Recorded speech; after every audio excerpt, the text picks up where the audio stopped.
All right, thank you everybody for joining us this evening, everybody in person and everybody who's joining us online.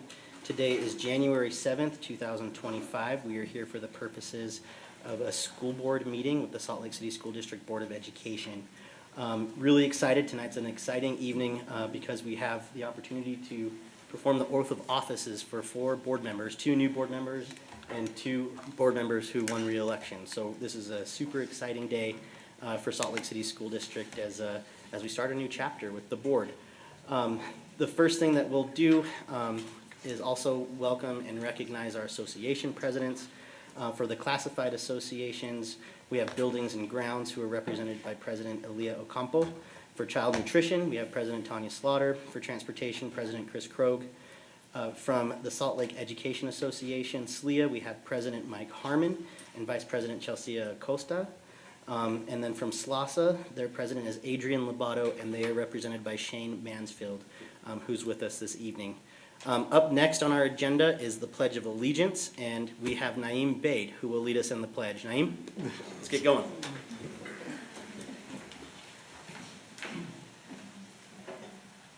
I pledge allegiance to the flag of the United States of America and to the republic for which it stands, one nation, under God, indivisible, with liberty and justice for all.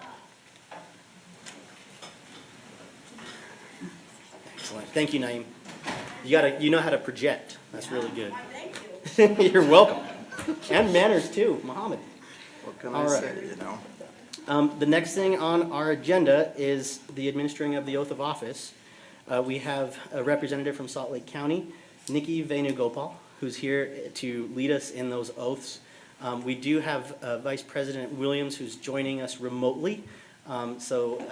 Nikki, take it away. Bryce is on the screen and ready to go. You ready, Bryce? I'm ready. Okay. Wonderful. So we have your oath of offices. We also have your election certificates that you'll receive today. And we will have you sign 2 copies of your oath of office so that the clerk's office can file 1 copy and you can retain the other. And Vice President Williams, we will have you, we'll figure that out at a later date. Thank you. So are you ready to take your oath of office? I am. Perfect. Please raise your right hand and repeat after me. I do solemnly swear that my full name is, state your name. I do solemnly affirm that my full name is Bryce Williams. I swear to support, obey, and defend I agree to support, obey, and defend the Constitution of the United States the Constitution of the United States and the Constitution of the State of Utah, and the Constitution of the State of Utah, and that I will discharge the duties of my office and I will discharge the duties of my office as Salt Lake City School District Board Member for Precinct 1 as Salt Lake City School Board Member for Precinct 1 with fidelity. with fidelity. Congratulations. Thank you.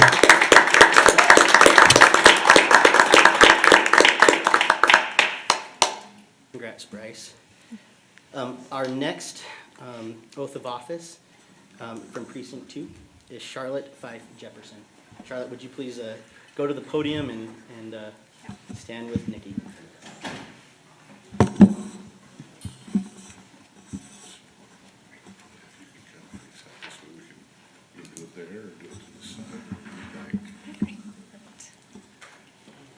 Okay. You ready? Please raise your right hand and repeat after me. I do solemnly swear that my full name is. I do solemnly swear that my full name is Charlotte Fife Jefferson.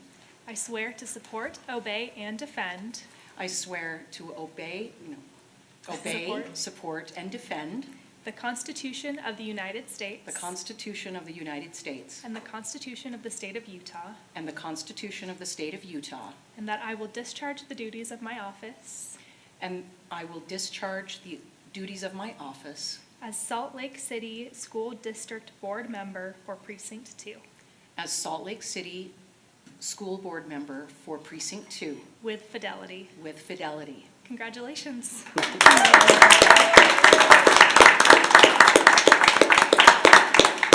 I'll have you sign this. Yeah, okay.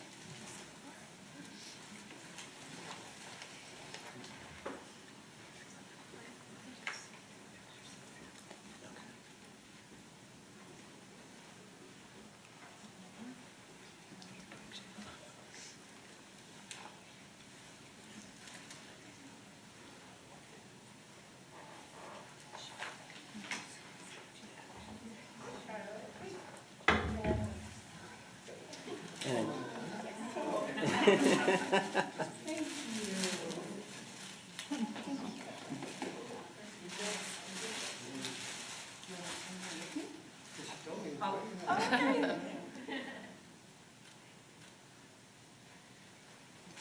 Charlotte, if you wanted to take Congratulations. a minute just to introduce who's here with you and how excited you are, that'd be awesome. Okay. My name's Charlotte. Oh, speaking of the microphone. Oh, okay. Yeah, just get used to that. And where am I looking? My name is Charlotte Fife Jepperson, as I just said. And I am really excited to be here to do this important work of improving and building upon our strengths and our assets to improve the educational experiences and outcomes for all of our students. I take that job very seriously, and I have so much respect for all those who came before me and all of you who have been doing this important work. And so I am leaning on and learning from those who have come before me. And I have much to learn, and I look forward to doing that and working with you all. Thank you.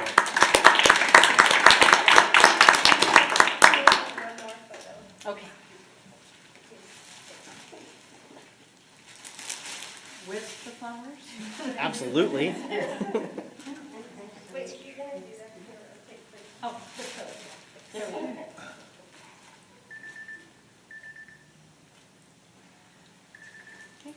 Congratulations. Thank you.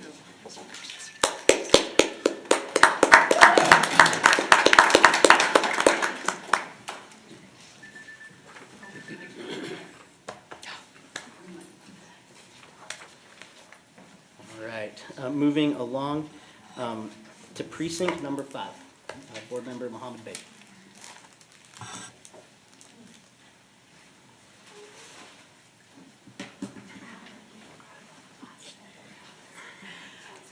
Yes. Please raise your right hand and repeat after me.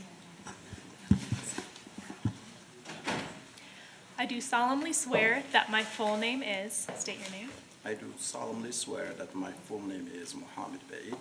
I swear to support, obey, and defend I swear to support, obey, and defend the Constitution of the United States the Constitution of the United States and the Constitution of the State of Utah, and the Constitution of the State of Utah, and that I will discharge the duties of my office and that I will discharge the duties of my office as Salt Lake City School District Board Member for Precinct 5 as Salt Lake City School District Board Member for Precinct 5 with fidelity. with fidelity. Congratulations. Thank you. Okay, please stand. Just the very top line.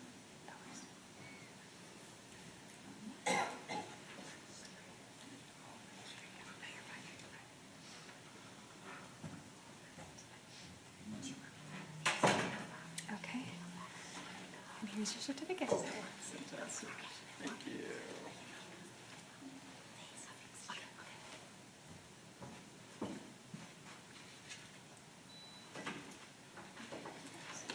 Thank you so much. Do you want to say a few words?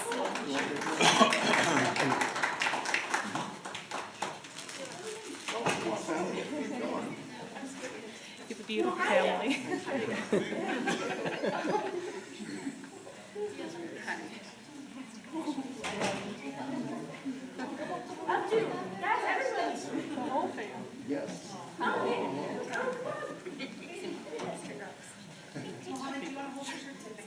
Oh, yeah. Oh, yes, absolutely. I'll do that. Forgot. Yeah.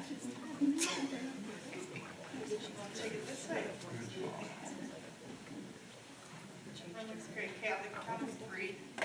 Ready? Ready, 1, 2, 3.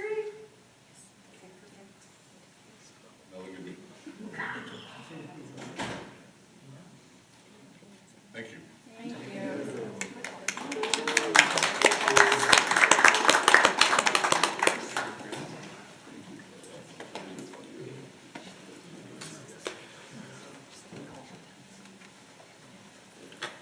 And Mohammed, is there anything that you'd like to say as well? The floor is yours. If there's anything you'd like to say, the floor is yours.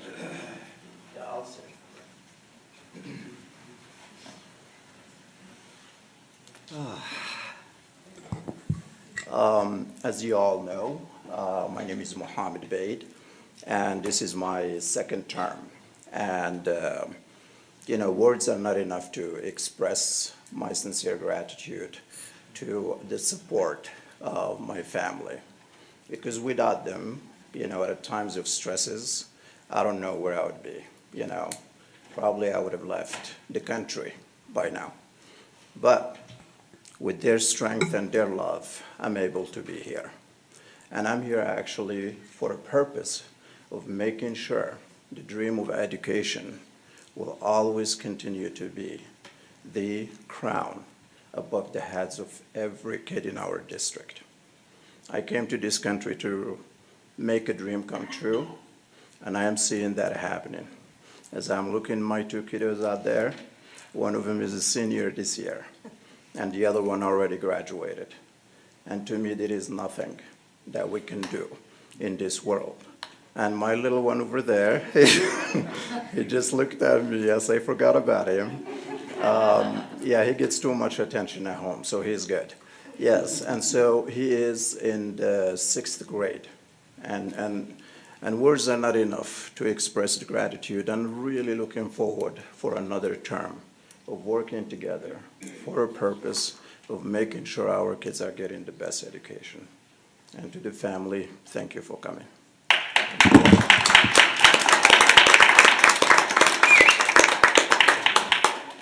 All right. To our last oath of office, precinct number 7, Amanda Longwell.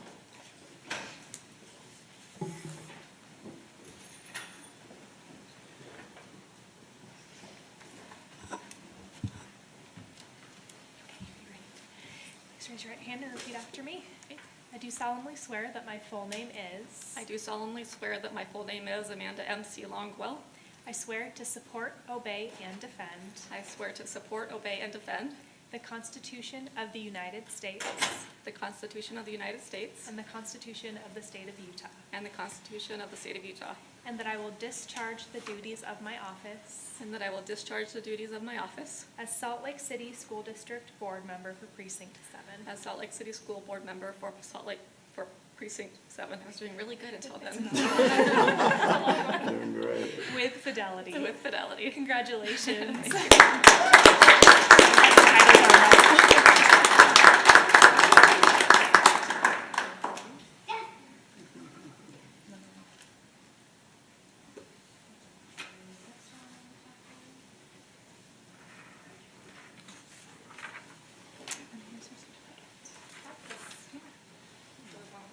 Yes.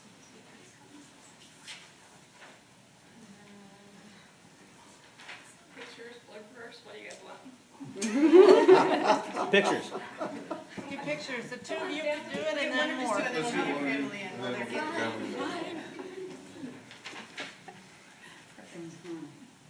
Ready, 1, 2, 3.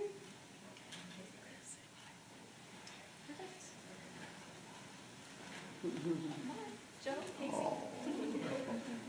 The reason I made it this far, thank you.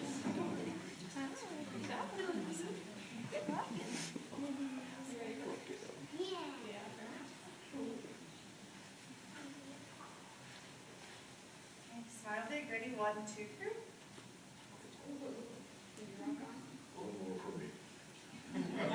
There you go.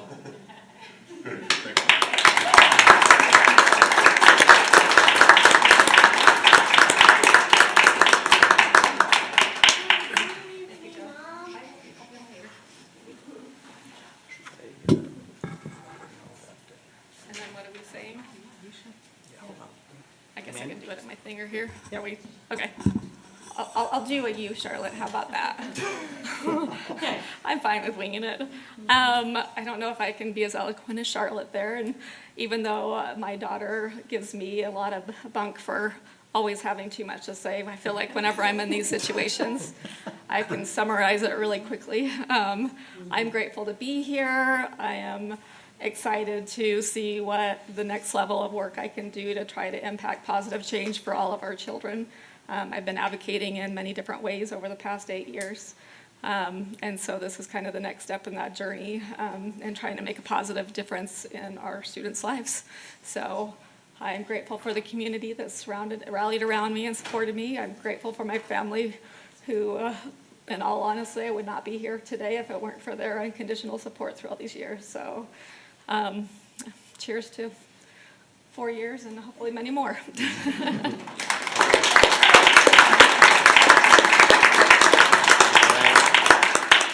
Nikki, before we go, I did want to circle back to Bryce. Bryce, I think the virtual meeting element threw me off, but if you had anything you wanted to say as you begin, I guess this is technically your third oath of office, and a full 4-year term, so thank you for sticking it out and going the distance and running multiple races. Yeah, Much more than I'll be brief. Just want to thank my family, my neighbors, all my support systems. Quite a few people changed their plans at the last minute to watch from home and not be there at the district office, but definitely did not want to share this viral infection with anyone, so I hope you all can appreciate that. But just very grateful for the opportunity to serve another term, this time for a full 4 years, not two-year terms. But just again, thank you. I'm excited to get to work and to continue the work. Thank you. Thanks, Bryce.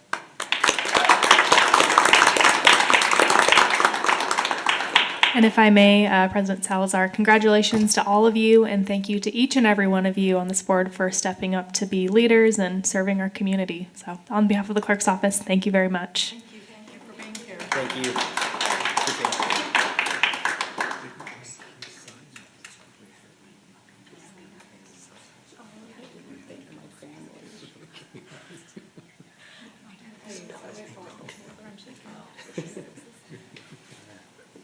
Excellent. The board does have a need for a closed executive session, and I will entertain a motion to move us into that. I can do that. Thanks, Brian. I move that the board, I move that on January 7th, 2025, that the board go into closed executive session to discuss the character, professional competence, or physical or mental health of an individual. A second. All right, we've got a motion and a second on the table. Any discussion? All right, seeing none, we will start with a roll call vote with Board Member Fife Jefferson. State your name. Board Member Fife Jefferson? Yes. Ashley Anderson, yes. Nate Salazar, yes. What's the sequence we're doing? In order. So 1 through 7. Mohammed, yes. Brian Jensen, yes. Who do I come after? You're after me. Amanda Longwell, yes. Bryce Williams, yes. All right, that motion carries. We'll go ahead and move into our conference room next door. Thank you all for coming, and if you want to stick it out, you're more than welcome to. Thanks.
All right, thank you, everybody, for allowing us the time. We're going to reconvene our school board meeting this evening.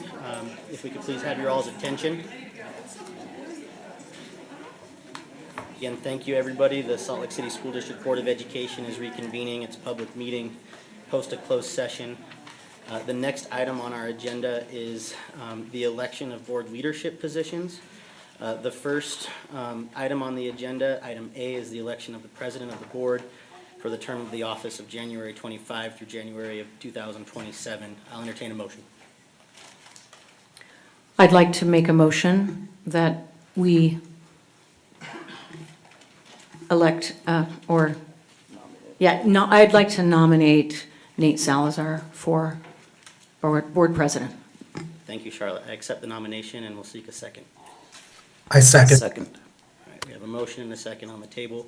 Any discussion to the motion? All right, seeing none, we'll start with a roll call vote with Board Member Bate. Mohammed, yes. Brian Jensen.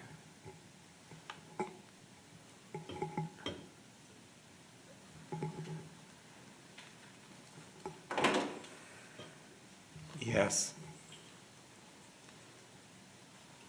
That's you. We need to have like a prompt up here or something. Amanda Longwell, no. Bryce Williams, yes. Charlotte Fife Jefferson, yes. Ashley Anderson, no. Nate Salazar, yes. That motion passes. The next item on our agenda, item B, is the election of vice president of the board for the term of office January 2025 through January 2027. I'll entertain a motion and nomination. President Salazar, I would like to nominate Brian Jensen as board vice president. We have a motion. Brian, do you accept the nomination?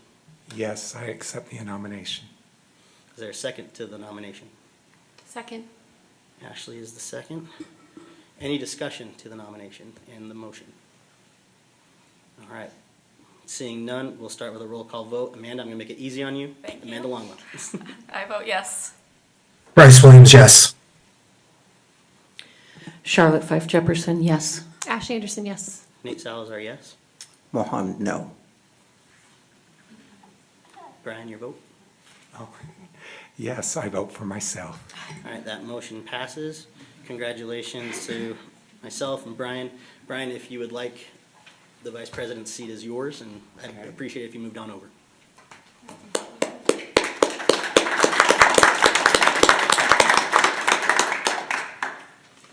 Grab your stuff here.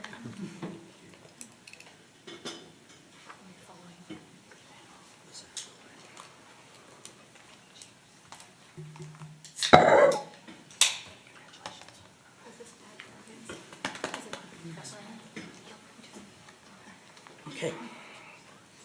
Sure. All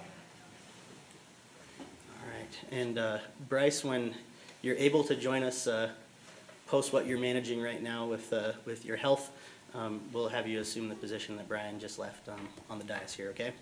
All right, thank you so much. Thank you for your service too, Bryce. I think that warrants a round of applause from all of us.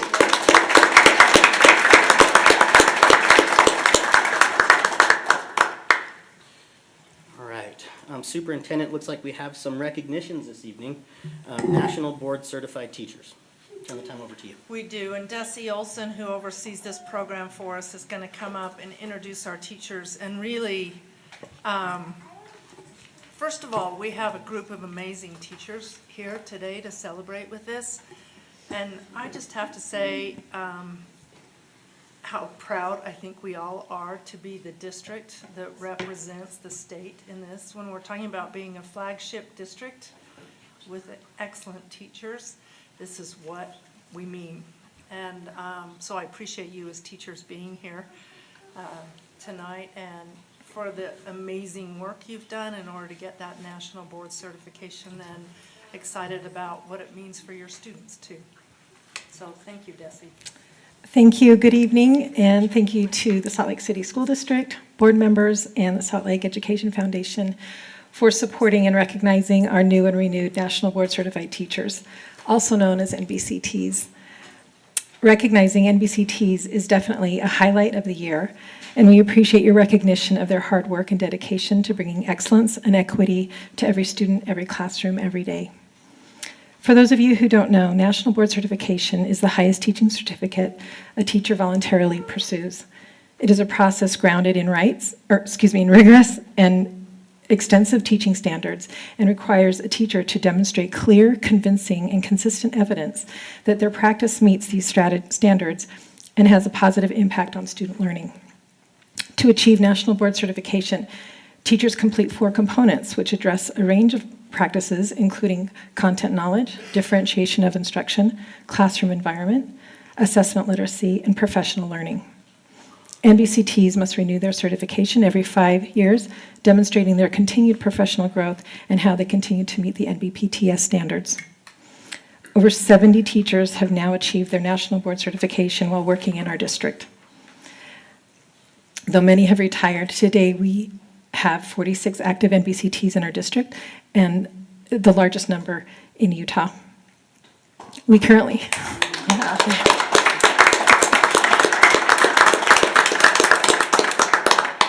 have 23 National Board candidates, with 9 NBCTs acting as mentors who play a critical role in supporting candidates as they navigate the intensive process to achieve certification. If I could, I'd love to share a quote from an NBCT in one of our NBCTs. And they said, "National Board helps me be a more reflective teacher. It made me be more intentional about what I do. In essence, it helped me transform my teaching practice from a skill-based practice, knowing how to write assignments and assess students, to a professional practice that engages students in learning and elicits deeper thinking from students." So this evening, I am thrilled to present to you 7 new NBCTs and 5 renewed NBCTs. Our newest NBCTs are Carrie Caldwell from Hillside,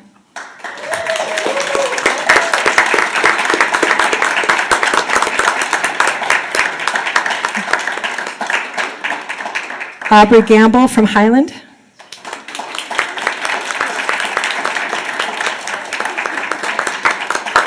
Lolly got me from Mountain View,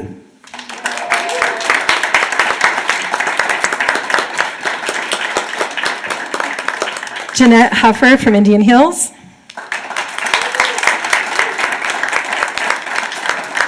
Amanda Pashko from Uinta,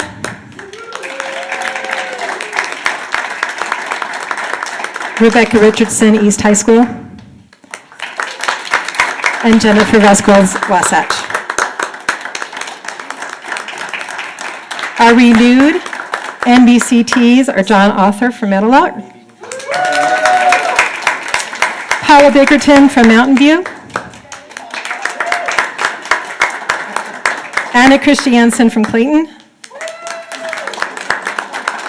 Macy Cook from Uinta, and Laura Nelson, East High School.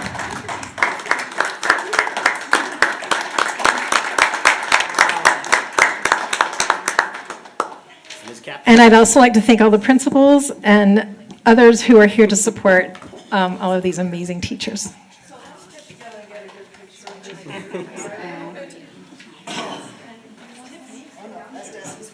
Oh, no, it's okay. This is your show. You're good. This is it. You're good. Can everyone move to the left a little bit? Just a little bit more. 3 more steps. 3 more steps.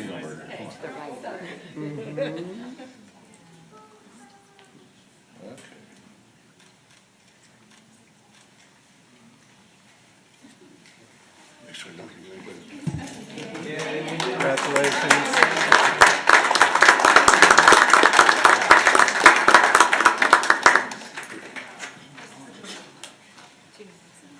All right, thank you and congratulations to all of our National Board Certified teachers for all the work that you do for our students and our communities. It doesn't go overlooked, and we appreciate everything that you bring to the table for our kids.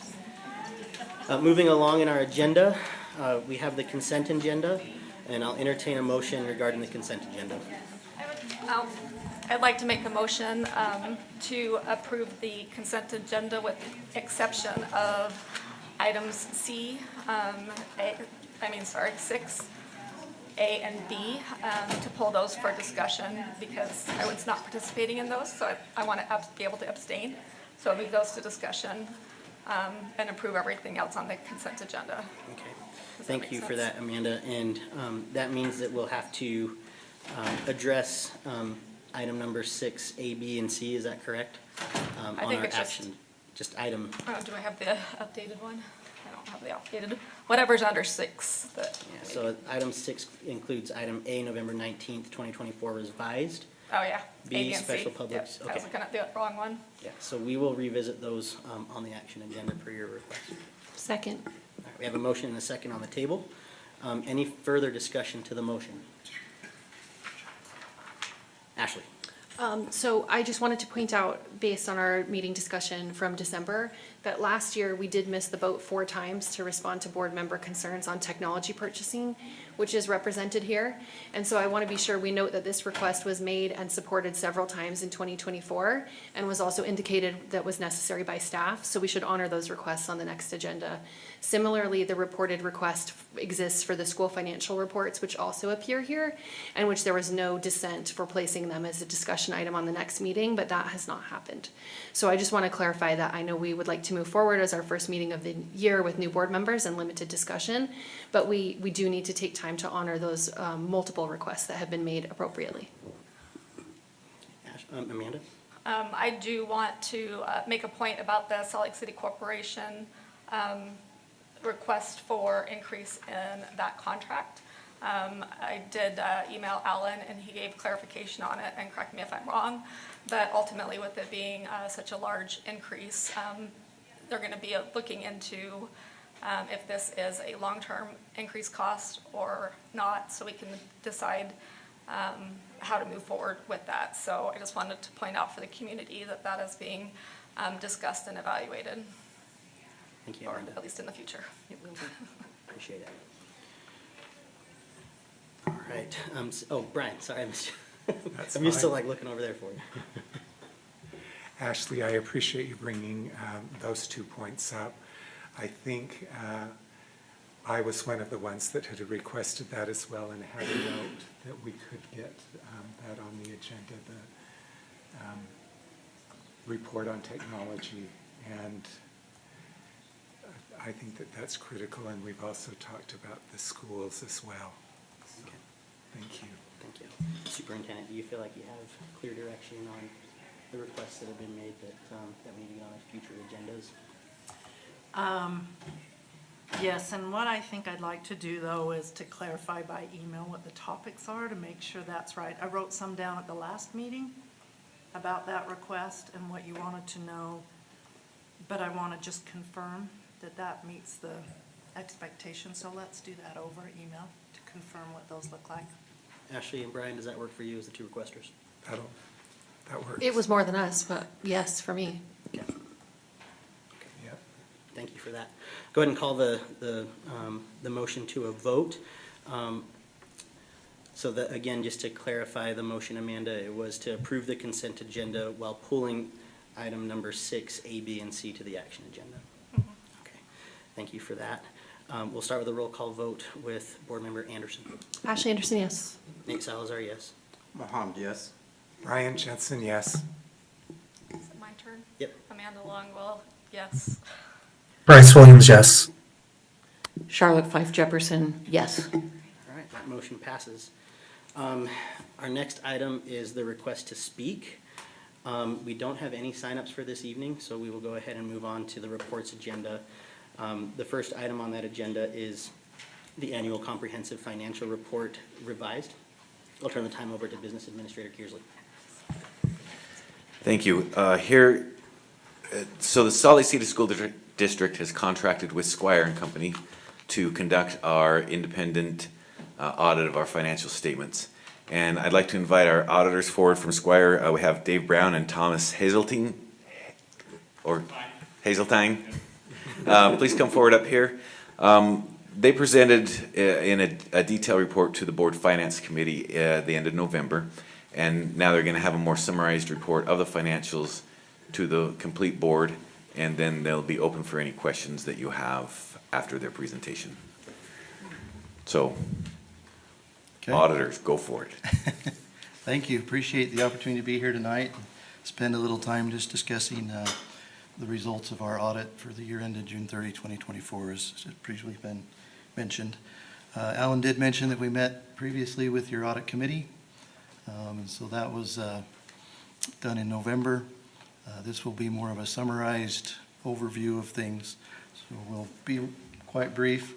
I believe you do have copies of the financial statements themselves, either electronically or in hard copy or both. I probably won't speak directly to those unless there are specific questions. But I want to just talk about overall just the things that we do and the results of that. First and foremost, as Alan mentioned, our primary responsibility is to audit the financial statements and to issue our opinion on those financial statements. The opinion that we've issued is a unmodified opinion, is what we refer to. Sometimes it's called a clean opinion. But what the actual opinion says is that, in our opinion, the financial statements are presented fairly in all material respects in accordance with generally accepted accounting principles. So I always say that's the best grade we can give as auditors. Overall, and that's an A grade. So I want to talk about two other things. The first of those two would be the other audit that we do. It's what we refer to as a federal programs audit, or a single audit. What we do specifically there is make a selection of specific federal programs and the expenditures of those programs. And then we select programs to test. That's done kind of on a risk-based approach. We follow uniform guidance in doing that, so federal regulations. They have what they call a compliance supplement. We follow that supplement and perform specific audit procedures in various areas specific to that. We pull transactions, we review those transactions, and we look at other specific compliance areas. The programs that we tested this past year were the Child Nutrition Cluster and also your Education Stabilization Fund money, or the COVID funding that you received over the last several years. I'm happy to report that we've issued unmodified opinions on those as it relates to compliance. In addition to the compliance testing that we do, we also test controls over compliance. And we're happy to report there that there are no findings or question costs that we identified and need to be reported. So again, an A grade specific to federal compliance and our testing of federal programs. The last item is our state programs audit. We do that in accordance with the state auditor's guide that's issued by the state auditor's office. Again, there we look at specific compliance areas, budgetary areas, a number of different things. Cash management is another example. You do a fraud risk assessment each year. We look at that and test that, do various things. Our process there too is to issue an opinion on compliance with those requirements. We've issued an unmodified opinion on compliance there as well. So again, an A grade as it relates to state compliance. Any questions on any of that we've covered?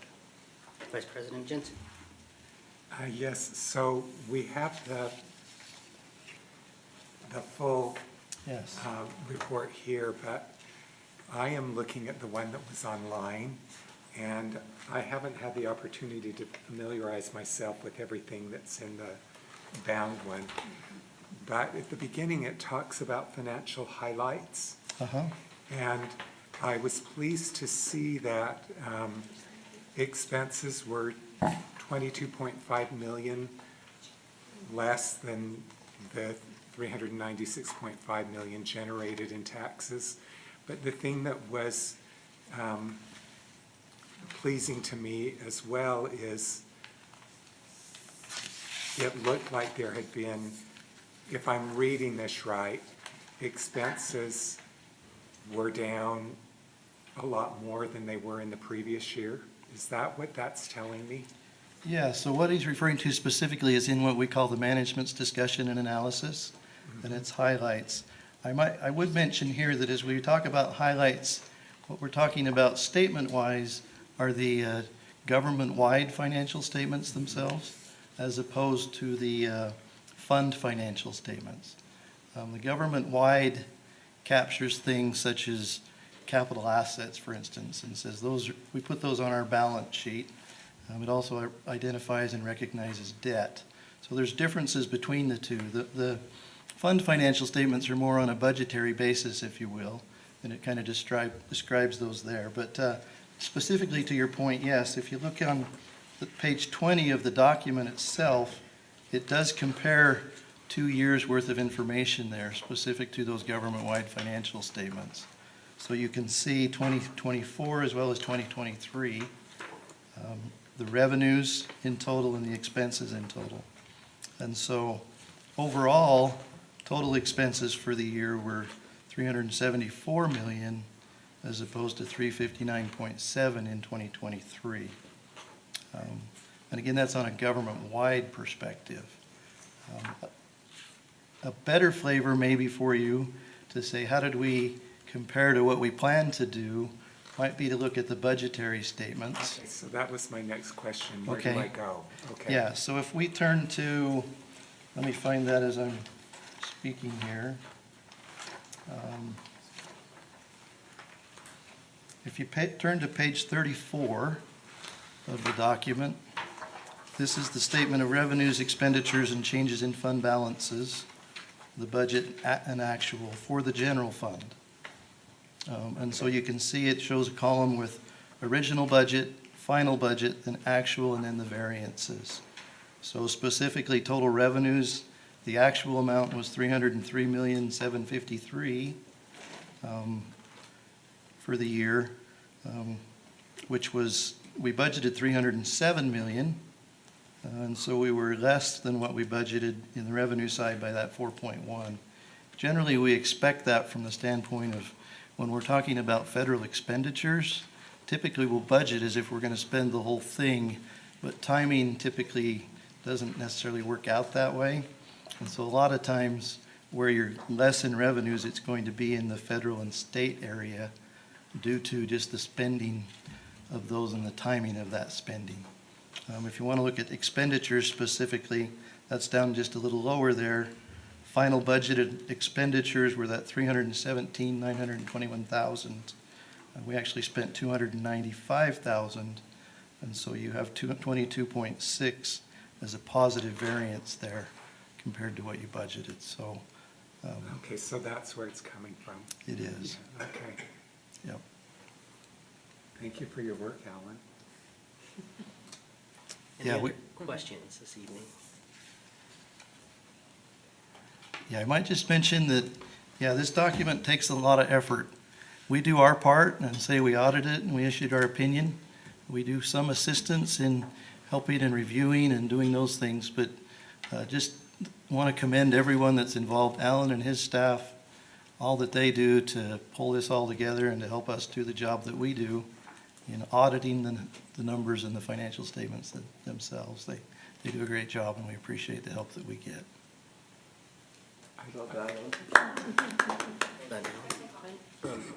Ashley, since Brian, you've already spoken, and then come back. I just wanted to, it's not a question. I wanted to clarify for the board members who are new and joining us that when we do our committee assignments, which we'll start to talk about later on the agenda, this is a report that the Finance Committee goes over also prior to Squire presenting it to us to make sure there are no like big clarifying questions or missing parts. And so if any new members had questions and, you know, Squire goes about their business and they leave this meeting, that you can ask any member of the past Finance Committee for details on things that were not clear to you, and Alan's really good at breaking that down if that's something you have questions about whether or not you're placed there. Thank you, Ashley. Brian?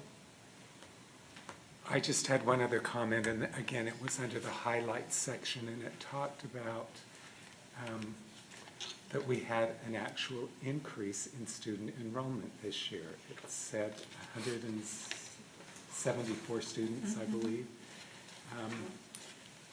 I think that's exciting. We're just barely under the 20,000 as I was reading that. Is that I know you can't predict. Well, I'm asking you to predict. So do you think we're stabilizing a little? I think there's a page of predictions in here. There is What on page page is it? 25, Thanks. in that same MD&A. We kind of project that out for the next 5 years. But kind of to answer the question, I think 1 year of slightly up does not a trend make. We'll hope so, we'll hope so. What page was that again? Page 25 of the document. Oh, yes, thank you.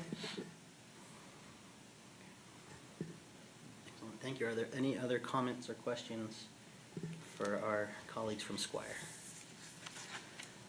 All right, thank you so much for joining us. It's always a pleasure to see you at our table, and I missed meeting with you guys when I was on the finance committee, so. Thank you. for all that you do for us, and Alan, thank you for the work that you do as well. I mean, I would just like to invite, particularly the new board members, but any board members, because this is a 100-page document. And here in a little presentation talking about government-wide and fund financial statements. Happy to meet on an individual or small group basis and really kind of go through the details of this document and help you understand what it means. And then as we get into the budget cycle, which is coming up, hopefully we can paint the picture so it all, you get budget, you get actual, and it all fits together and everything makes sense. Thanks for saying that, Alan, and I would definitely encourage not only our new board members, but all of us to go and spend that time either in small groups or one-on-one with Alan. Alan and I talk about budget from time to time ourselves, and it's been very beneficial because it's not my strong suit. So I'll be scheduling some time with you again, Alan.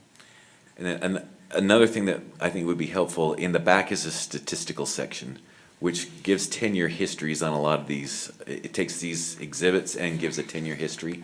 If you want to see trends, spend some time back in that statistical section. Thank you, Alan.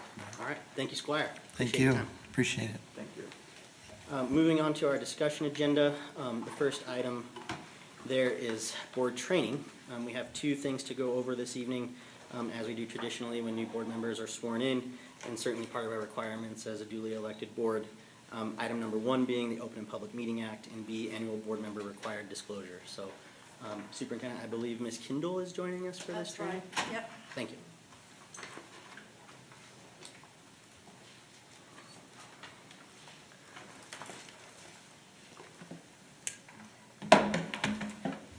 I'm not clear who decided to torture board members with first auditors and then an attorney. That sounds not good. This is going to be a cure for insomnia, so.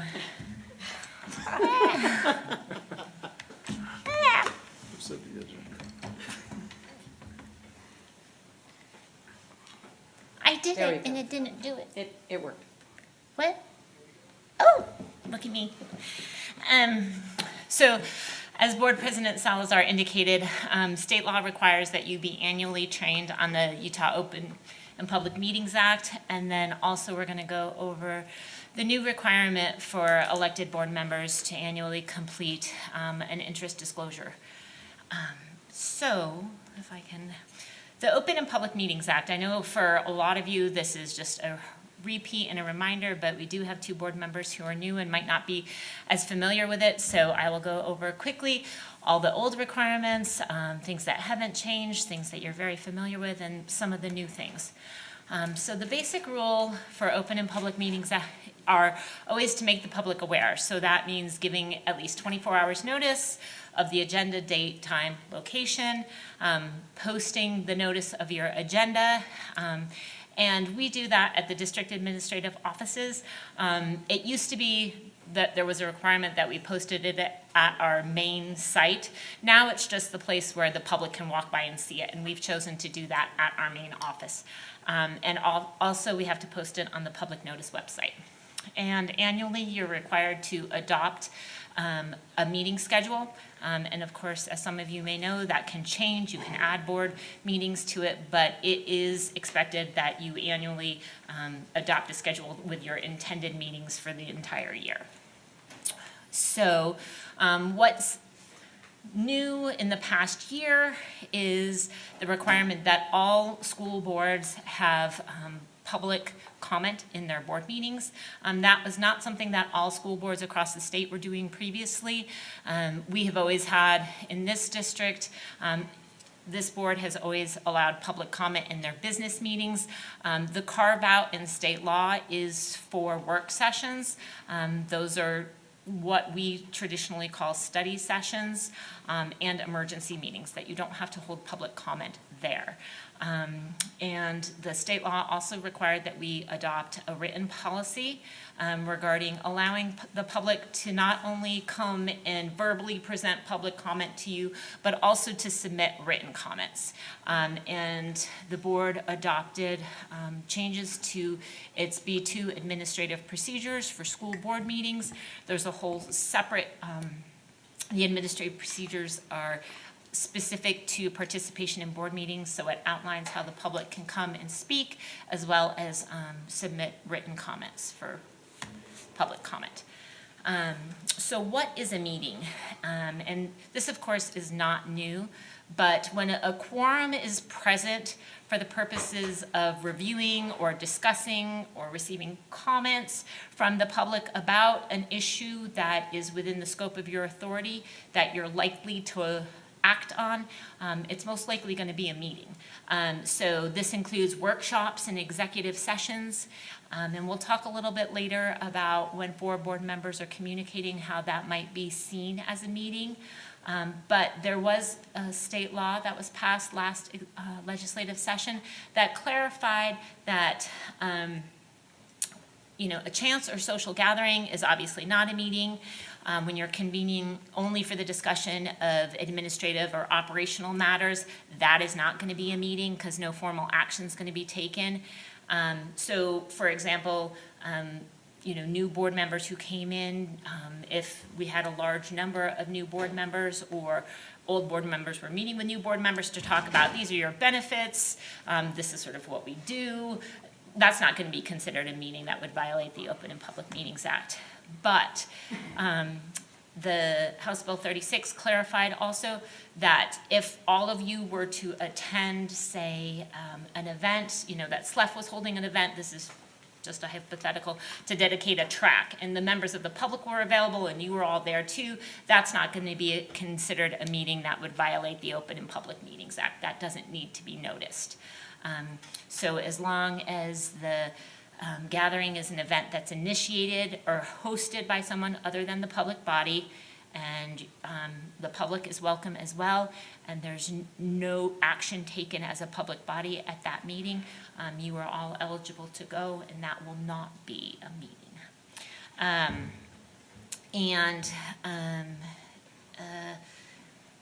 And the rest is the same, so yours should be good. So electronic communications, we've talked about this a lot. When do they amount to a meeting? Board members need to be very careful when you are communicating electronically through email about matters that are likely to come before the board. So you need to be thinking about whether or not you're communicating about official business, whether or not this is something that a vote is going to be taken on, and whether or not you're communicating as a quorum. So by that, I mean 4 of you or more, or whether or not through a series of rolling communications, like that you keep forwarding and adding people on, that a quorum would be established. Typically, we aren't trying in any way to dissuade you from sharing information. So obviously, if you get an informational item or an article you'd like to share or something that's just informative, you can certainly share it with all the board members. We're not trying to discourage that in any way. It's just the communicating and trying to have discussions about something that really should be held in a public manner, because the public, part of the Open and Public Meetings Act is to have transparent public discussions. And so the public wants to hear all your deliberations. Those should not be taken through email that the public cannot hear. And that's really the idea behind this. So is there evidence that you're trying to circumvent the law? So be cautious, because it's most likely going to be held to be a meeting if a majority of the board members are participating in the communication. it becomes one of those serial or rolling quorums by your including more people in your communications, and that you're using some sort of electronic communication method, whether it is email, texting, instant messaging, to express approval or disapproval of a matter that's likely to come before the board. So avoid the use of reply all, copy or forward. I know that a lot of times board members just BCC everyone. So if there is a reply, it only goes to the sender. It does not go to the entire board. So BCC is something that you can use. Christina, what was Yes. the last one there? No trying? Oh, sorry, it's just not trying to discourage sharing information. Okay. That's what I already said. So an emergency meeting. So an emergency meeting pursuant to state law is a meeting that you can hold without complying with the 24-hour notice requirements. That is what an emergency meeting is. So if you are able to provide 24 hours notice, it's not an emergency meeting.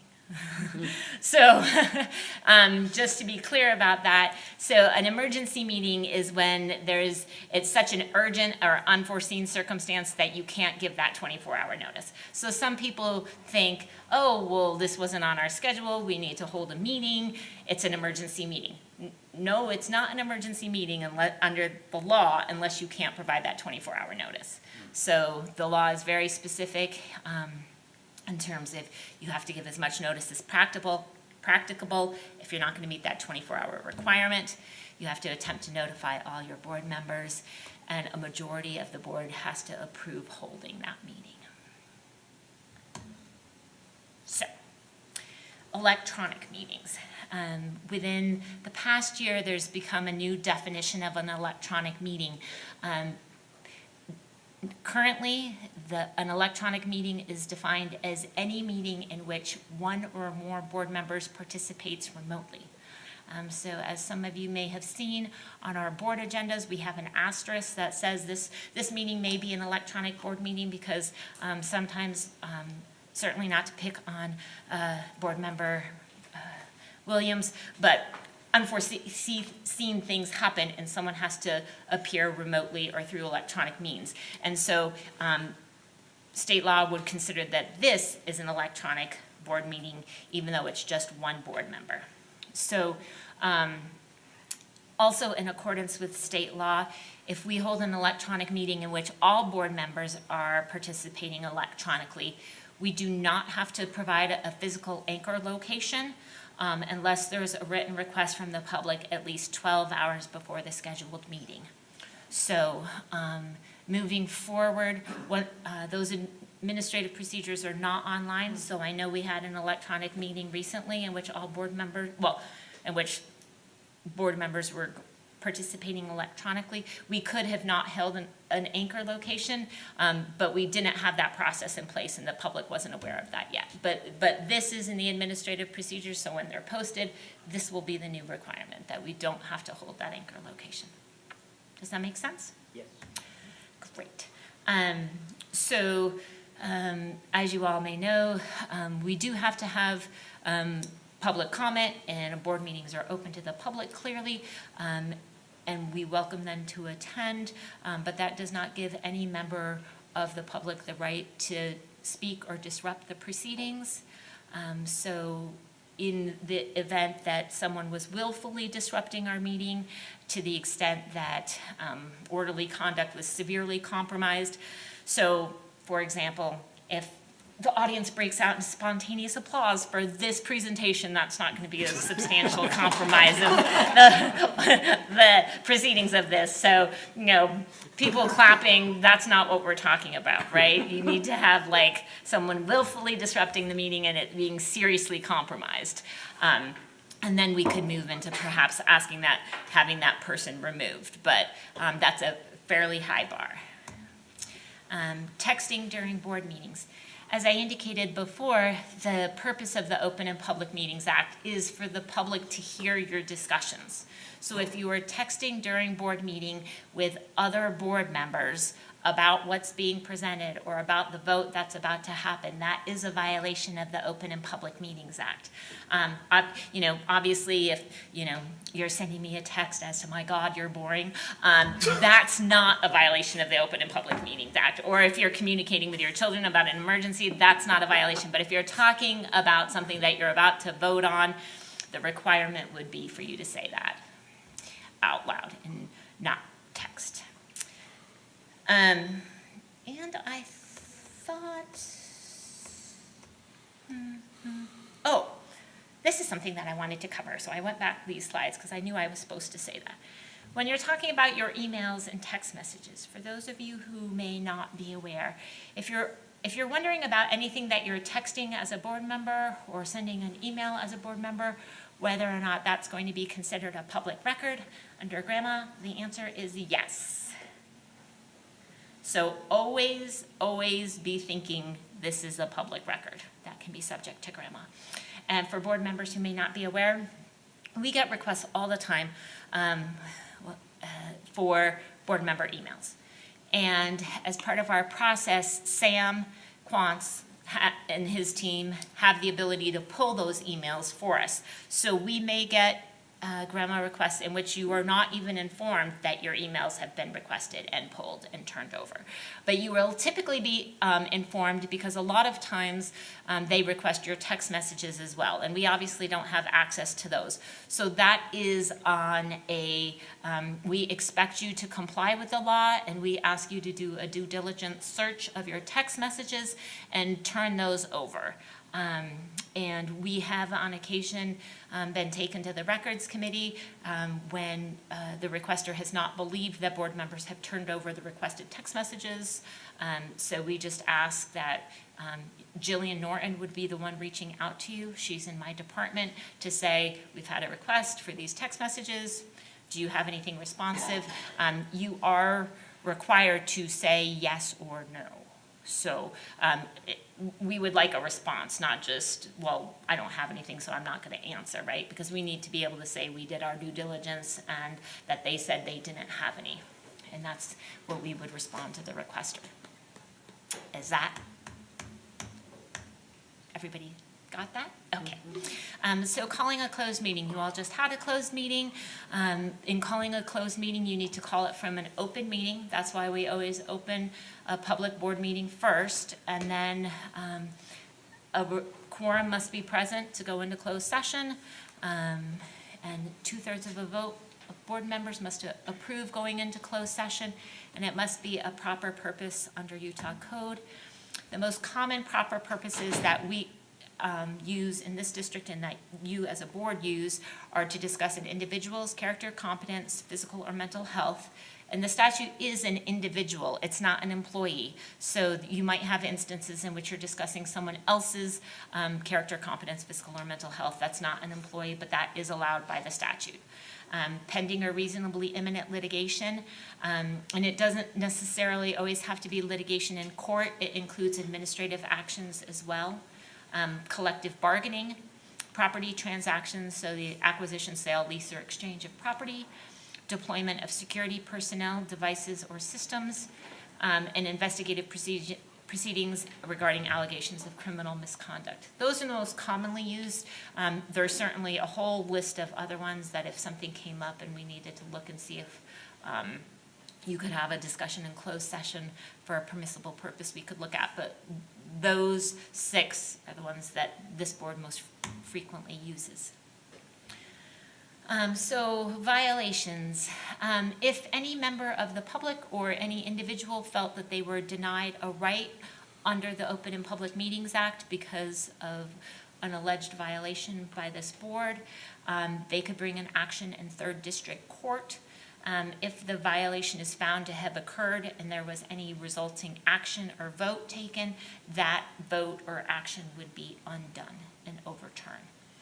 And also knowingly or intentionally violating any closed meeting provisions is a Class B misdemeanor. So Obviously, there's the component of knowing or intentionally violating, so an inadvertent violation wouldn't be a Class B misdemeanor, but anyone who is knowingly doing that would be. Okay, great. The conflict of interest financial disclosure. Previously, we have had a conflict of interest disclosure that board members have sometimes chosen to fill out if they want to be transparent and they feel that they have some sort of financial interest or another position that might cause a conflict of interest. But it's always been voluntary, and there has not been an annual requirement that every board member fill that out. With the last legislative session, there is now a requirement that every board member before January 30th fill out an annual financial disclosure. So obviously, board members comply with our Board Policy P1, which outlines our ethical standards. It also requires compliance with the Public Officers and Employees Ethics Act. But the disclosure that you are going to be required to, well, you are now required to fill out, it is intended to prevent board members from being placed in a position where their interest as a board member conflicts with any pecuniary interest that they might have or that any member of their family might have. And it is to avoid the appearance of a conflict of interest, even if no conflict truly exists. So House Bill 80 requires the conflict of interest for newly elected board members to be completed between January 1 and January 11th of the year after being appointed or elected.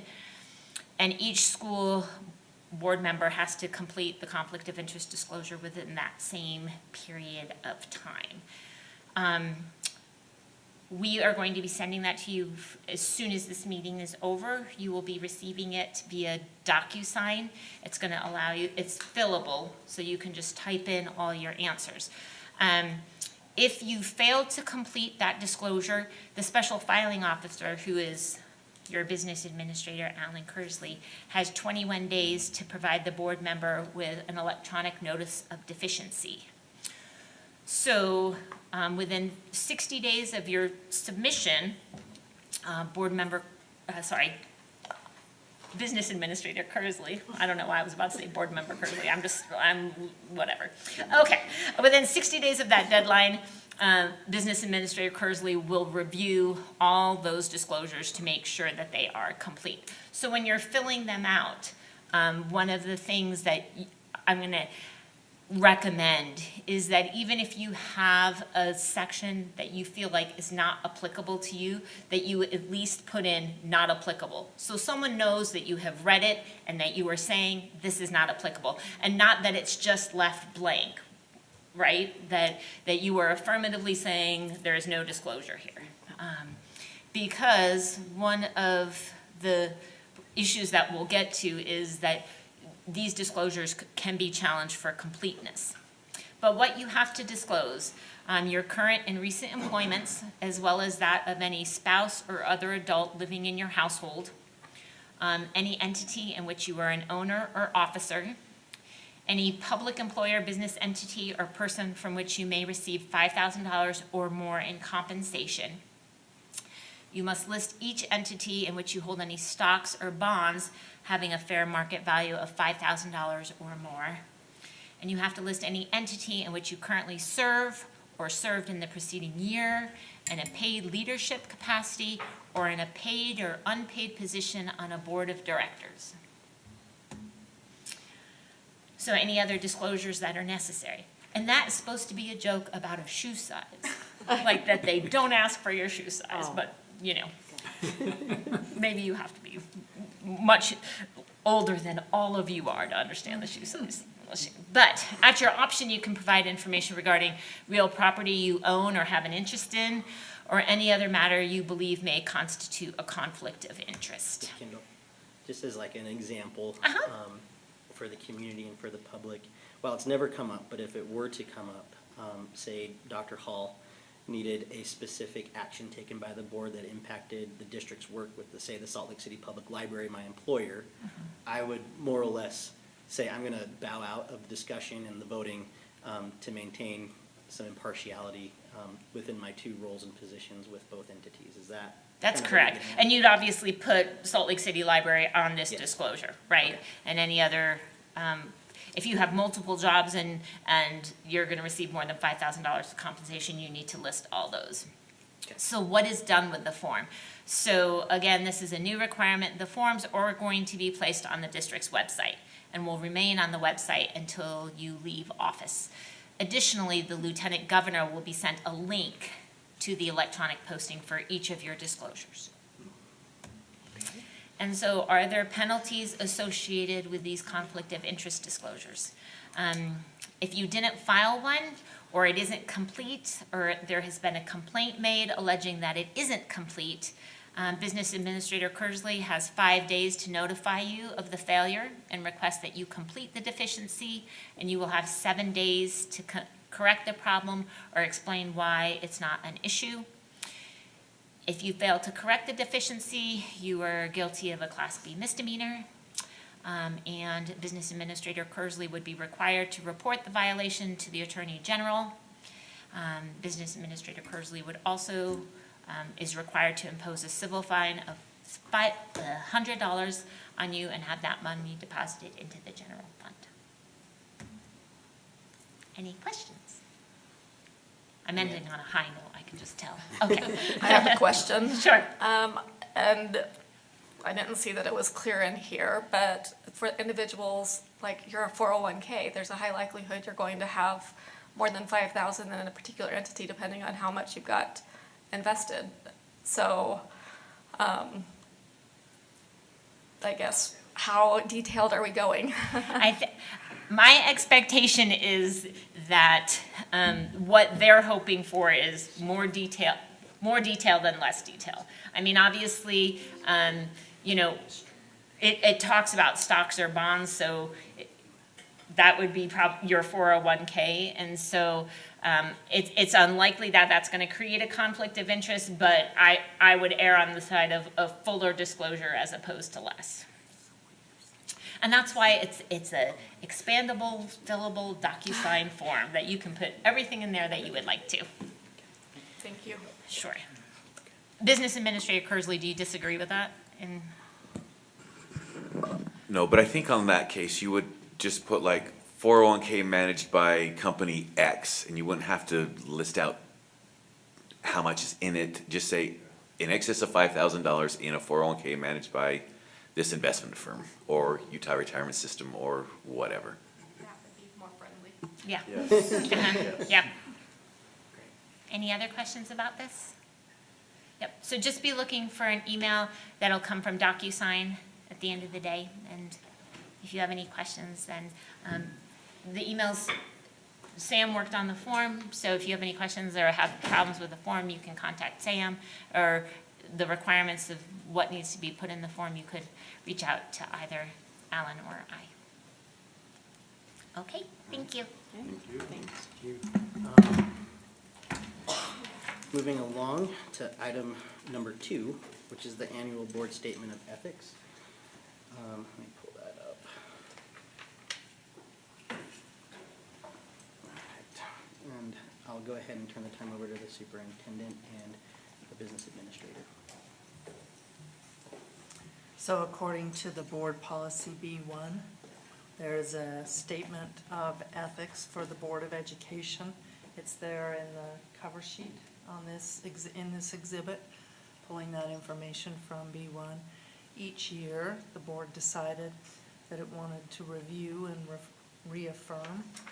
I don't know that that needs a vote as much as just a kind of affirmation from board members, so I'm not sure the best way you want to review this. I think the best way is for, either myself or the board members, we can go around the table and kind of read each bullet point that's here. We've done it a couple of different ways in my experience where we have taken an affirming vote to solidify our acceptance and acknowledgement of this statement of ethics. And we've also just kind of verbally acknowledged it as well, and I would leave it up to the board to help us determine. I think with a new board, kind of where we're at right now, I think it would be good personally, as the board president, that we do affirm that through a formal vote and action. Any other thoughts or opinions on that? Board Member Longwell? I would be fine with that. I would, just out of clarity, are you wanting us to go around and state that out loud and then follow it up with a formal motion?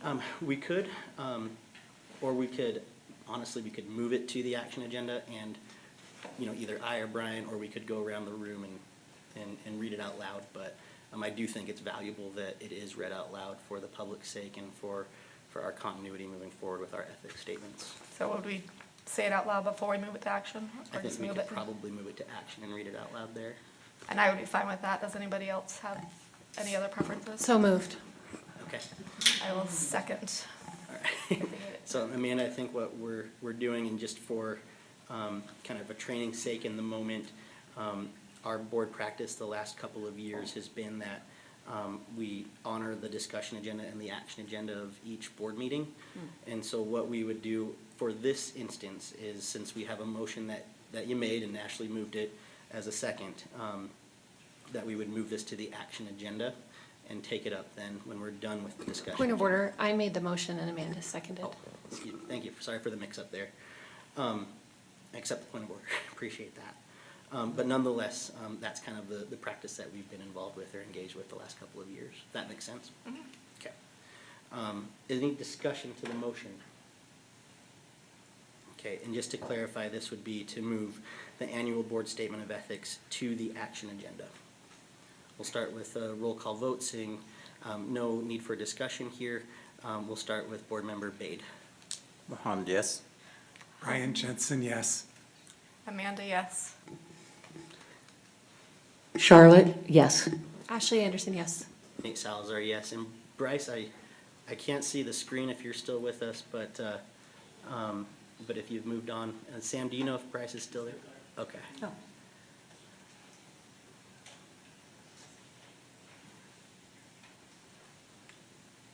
He is there. Oh, there he is. Bryce, you were off the screen and off of the speakers here. We were voting to move the annual board statement of ethics to the action agenda. Do you affirm that with a yes or a no vote? Yes. So that motion passes, and we'll revisit that on the action agenda. Moving along to item number 3, review of board committees. Again, I'll turn this over to the superintendent and to the DA. What we've provided here is the list of current committees with current member participation there on the exhibit on the agenda. The plan was, when we did the agenda setting, that this would be a first conversation about the committees, and then we would have that selection. I believe the board president assigns, but you've done things differently as a board. You've kind of come to agreement together. So we have that set up for the next agenda as well, to follow up if needed. So you could either take action or not tonight. And you'll note that in there, in the memo that board member, or business administrator Kersley. Dang, Alan, I think you have a new role. Yeah. County back here. That's right. That there were previous board member attendance on the Human Sexuality Education Committee, the Salt Lake County Recreation Advisory Board, the Traffic Safety and Transportation Committee, and the Wellness Committee. At this time, there are no requirements for board members to attend those, and so to simplify your lives, we suggested that maybe you wouldn't want to put a board member on, but we leave that to the board to decide what to do with those things. Thank you, Superintendent. Board Member Anderson. I already shared some of my thoughts with the superintendent about this, but I wanted to raise a couple of things. And the first is about human sexuality. So as the superintendent pointed out, the latest iteration of state board rule no longer requires an LEA board member to sit on the committee. But I did want to note from my past participation that we're not seeming to be currently compliant based on rules about parent attendance in the same board rule. And I think it's important, if we do opt to dissolve board participation, that we ensure measures for the board to determine that compliance, which remains our charge. I think that board member participation was one way to do it, but it should be replaced with another aspect in the annual report. And I had mentioned to Dr. Hall that I don't raise this because I'm dissatisfied with the meetings led by the staff. I think that they're great meetings and they're very productive. And I think it's very hard in the current moment to get enough modalities to include parent voices. And on human sexuality, it's just our job to include parent voices. So if we need to find new ways to lead those meetings, we should do that, whether it's us sitting as part of the committee or otherwise. I do think it would be a mistake to leave our role on the rec board, and here's why. I think as a parent of student athletes, our relationship with the county is very important, especially when it comes to aquatics and specific types of fields. I think the relationship is going to be more important as high schools are rebuilt, and we may require support from the county to ensure continuity of athletics during high school rebuilds. So with some of our designations already dipping to 4A this year, I've heard a lot of growing parent concerns about sports, and I don't think we should grow that concern by vacating a seat we have at the table. I think if the issue is that past members have been disinterested, I would be happy to attend that committee. I would also suggest that committees could have more routine updates in our board meetings. For instance, as RDA designees last year, we weren't invited to the city council leaders meetings that were mentioned on the spreadsheet until the week of the meeting, and that really wasn't a sustainable way to manage our participation. And I also think that the wellness committee, I enjoyed sitting in on that because I learned a lot about the USDA Smart Snacks regulations that are really coming up as not being followed in almost any of our schools that I'm part of. And so I want to continue talking about maybe it's not the best practice to have a board member sit on the wellness committee, but I learned a lot by sitting in, so perhaps it's about welcoming board member participation. I think as we streamline, I want to honor that I've never heard from a single community member that they want less board member participation in what they're doing. I've never heard from educators they want to hear from board members less or see them less present in committees. I actually hear that they want us to be more involved. So I think, well, is this substantially disruptive? I think as we try to manage that challenge, it may be that we move to dissolve participation, but we reframe what participation looks like rather than just having a seat. Thank you, Board Member Anderson. Any other comments or questions? I will say, Amanda? I couldn't remember if I already spoke on this one, so I wanted to pause before I inadvertently attempted to dominate. I just wanted to say that Ashley's points were very well put, and I support a lot of what she's saying, so I don't really have much to add to it, but very poignant and very much should follow up on those aspects of it. Thank you, Amanda. Charlotte? Yeah, I agree with Ashley that it's important to have a connection with the county rec, committee. In fact, a long time ago, I helped get the swimming pool built so that West High could, I spoke at a board meeting, in support of that. I didn't build it. Anyway, I am in support of that, and as I was a swimmer in high school and softball player, I think that's really important. Thank you.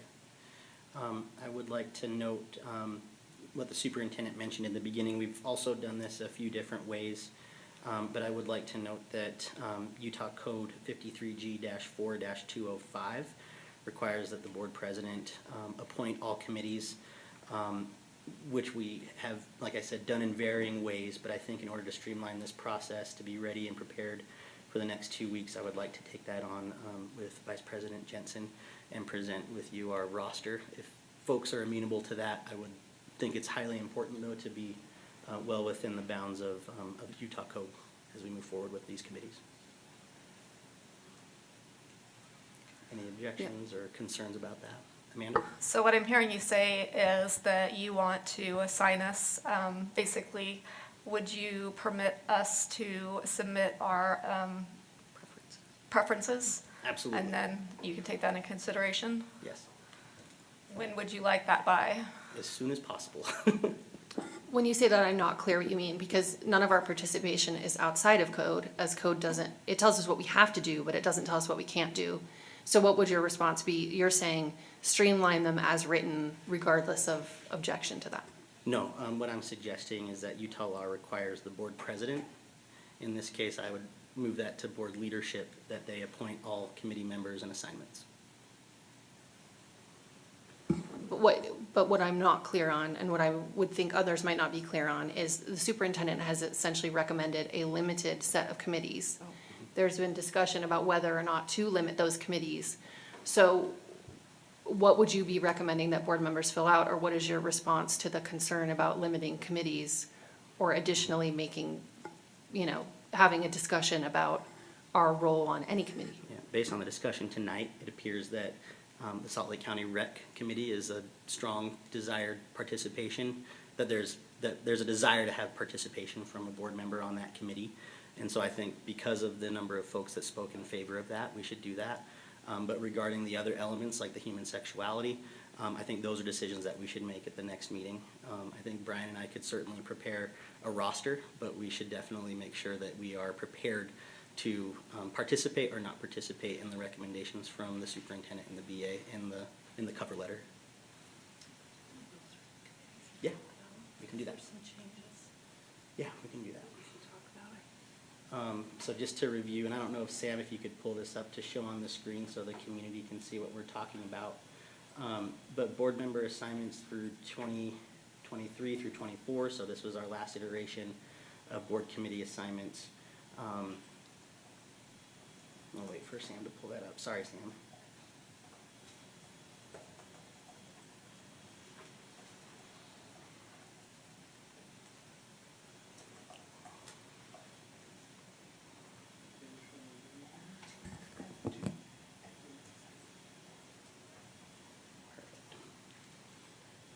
And I'll just read these out loud. So for the first one that we have here, it's an elected position, a USBA Region 5 representative, which has been Brian, but it is also my understanding that will not be a position available to us. Brian, do you want to elaborate on that, please? Because we have fallen below the 22,000, or not 22, the 20,000 cap on students, we will no longer qualify to be an individual representative on that board. So we will not need to be filling that position. Yeah, I think we were probably the founding member of that organization. Thank you, Brian, for that clarification. One that we should maintain, in my opinion, is the USBA Delegate Assembly. Currently, we have Ashley Anderson and Mohammed. Both of them play a role in making sure that they attend the Delegate Assembly when those meetings are there, and also that they vote on the USBA priorities. We've also had alternates, as you'll see right there, and basically it was just everybody on the board who would be able to attend in the absence of either Ashley or Mohammed. But I do want to thank Ashley for your participation in those. You were always there, which is really exciting. So that would be one that we would need to keep as well. Board committees, the kind of three main ones are Board Policy Committee, which consisted this last go-around of Board Member Jensen, Board Member Sika, Vice President Williams at the time, and then their sole purpose and responsibility is to draft, update, and edit board policies, and work in coordination with Ms. Kindle, the district's general legal counsel, to make recommendations to the board for new policies, and of course new administrative procedures along with those new policies, or updates to those policies. There's the Ad Hoc Board Handbook Committee, which consisted of Board Member Sweat at the time, Board Member Sika, and currently Vice President Brian Jensen, and their responsibility was to draft, update, and edit the board handbook, also under the supervision of the General Legal Counsel, Ms. Kindle. And there's a recommendation from Christina Kindle to just make the ad hoc committee part of the policy committee. The policy committee itself would be the ad hoc board handbook committee. Do you want to speak? That's actually what's in the board handbook now, the changes that were made to the board handbook. So it's not a recommendation, that's how It's written in the already, handbook. Yeah. so this one, we wouldn't designate separate people for that. It would be the same people as on the policy committee. So we'll make a chart that's actually got those together. So that when you appoint people to the policy committee, those same people would be on the ad hoc board handbook committee. Oh, and the school choice, it functions as the school choice appeals committee as well. Thank you. And I think for our next discussion, superintendent, it would be good to outline both of those elements Okay. in the duties and purposes, just so that we're clear about that. Okay. The next board on our list is the charter school boards. That was it had Bryce Williams and Christy Sweat on there, and they just represent the board at those meetings. May I clarify something on Please. that? I mean, SPA would obviously be dissolved as SPA is no longer chartered by the district. And I want to point out, I represent the area in which OC is housed, and OC's chartering documents do not ask a board member to serve. So the way this list is created is by the chartering documents and what that charter school has asked for by way of board participation. So in this case, it would only be determining if Bryce would like to continue as SLCSD because it's obviously part of his precinct, or if a different board member needed to take that on or was interested. Thank you, Ashley. The other more significant committee for the board is the Board Finance Committee. President Salzer, Yes. General Counsel is, That was only because we were still over SPA. There is no board member on SLCSD or OC. So that's not the committee that will be necessary moving forward. Thank you for that clarification, Alan. Thank you for catching that for me. The next is the Finance Committee, which consisted last time of Ashley Anderson, Christy Sweat, and Board Member Bade. And again, that's an internal audit function, review of annual audit and the annual comprehensive financial report, provide recommendations to the board about the form and content of financial information, and serve as legal/financial service advisory committee to audit reports under the direction of Alan and in that collaboration. Thank you, B.A. Kearsley, for doing that. Yeah, we'll get there. And then some of the discussions that previous board leadership had is maintaining some continuity on each of these committees, particularly the board finance and board policy, to make sure that there's at least one of the remaining board members who is on those committees to still be on that committee. So that's something that Brian and I can take on and present to you after, as well as we get your recommendations on where you would like to sit ideally. Thank you. I was waiting for when it was appropriate to interject that. To me, that's a critical piece. I agree. We just talked about the Human Sexuality Education Committee. As we know, that consisted of Board Member Anderson and Board Member Bade. And per our discussion already, there is a recommendation to move off of that board, but also a request from Board Member Anderson that we have a more substantial annual report or update from the ongoings of that committee. Is that correct, Ashley?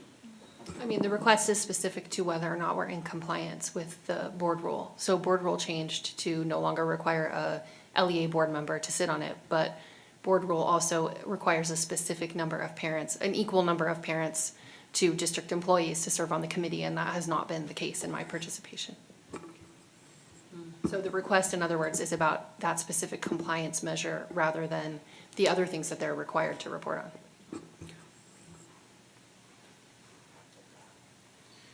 Superintendent, what's the best way through through your work as a superintendent in collaboration with your candidate and legal services to determine that compliance element that Ashley's bringing up? It has historically been a hard one because we've got teachers on the committee too, and they have certain hours they work. Those don't often overlap when parents are available. And so we've had difficulty finding a time that works for both of those entities on this committee. Dr. Hall, do you have any recommendations on this one, or? We do have more parents that have been recommended by their principals at their schools and that have committed to attend than we do employees. And the board did approve that list, but had one more. The attendance of parents, as you said, it's interesting. Some years are different than others, but we have usually always held this meeting at this same time at 4 o'clock. And we have had participation in the past. But the issue is, as you've said,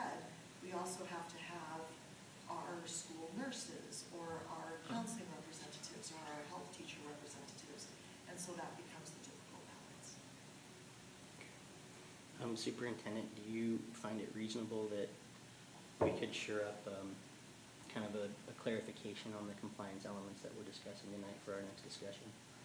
Yeah. Thank you. Does that work for you, Board Member Anderson? Yeah. Okay, thank you. Let's see, the next thing here is representatives to the city council meetings. Historically, that has been the role of board leadership and the RDA designee. And moving along to the second, underneath that is the RDA designees, which historically, the last couple of years, has been Board Member Sweat and Board Member Anderson. And I think also some continuity with that would be important too, Ashley, and that's something that I would advocate for as well. The Salt Lake Education Foundation Board has historically been slotted for board leadership in order to maintain some kind of continuity with SLEF and to report back on the ongoings there, because there are a lot of initiatives that impact not only our work but the district's overall work as well as the financial arm of our school district. And so we can look at that as well. The Salt Lake County Recreation appointee, that was something that I took on. I did find it hard to manage both SLEF and the Recreation Board, as oftentimes the meetings for SLEF and the rec appointed board conflicted. So I would not want to do that, and Ashley, thank you for stepping up and throwing your name out there to participate in that.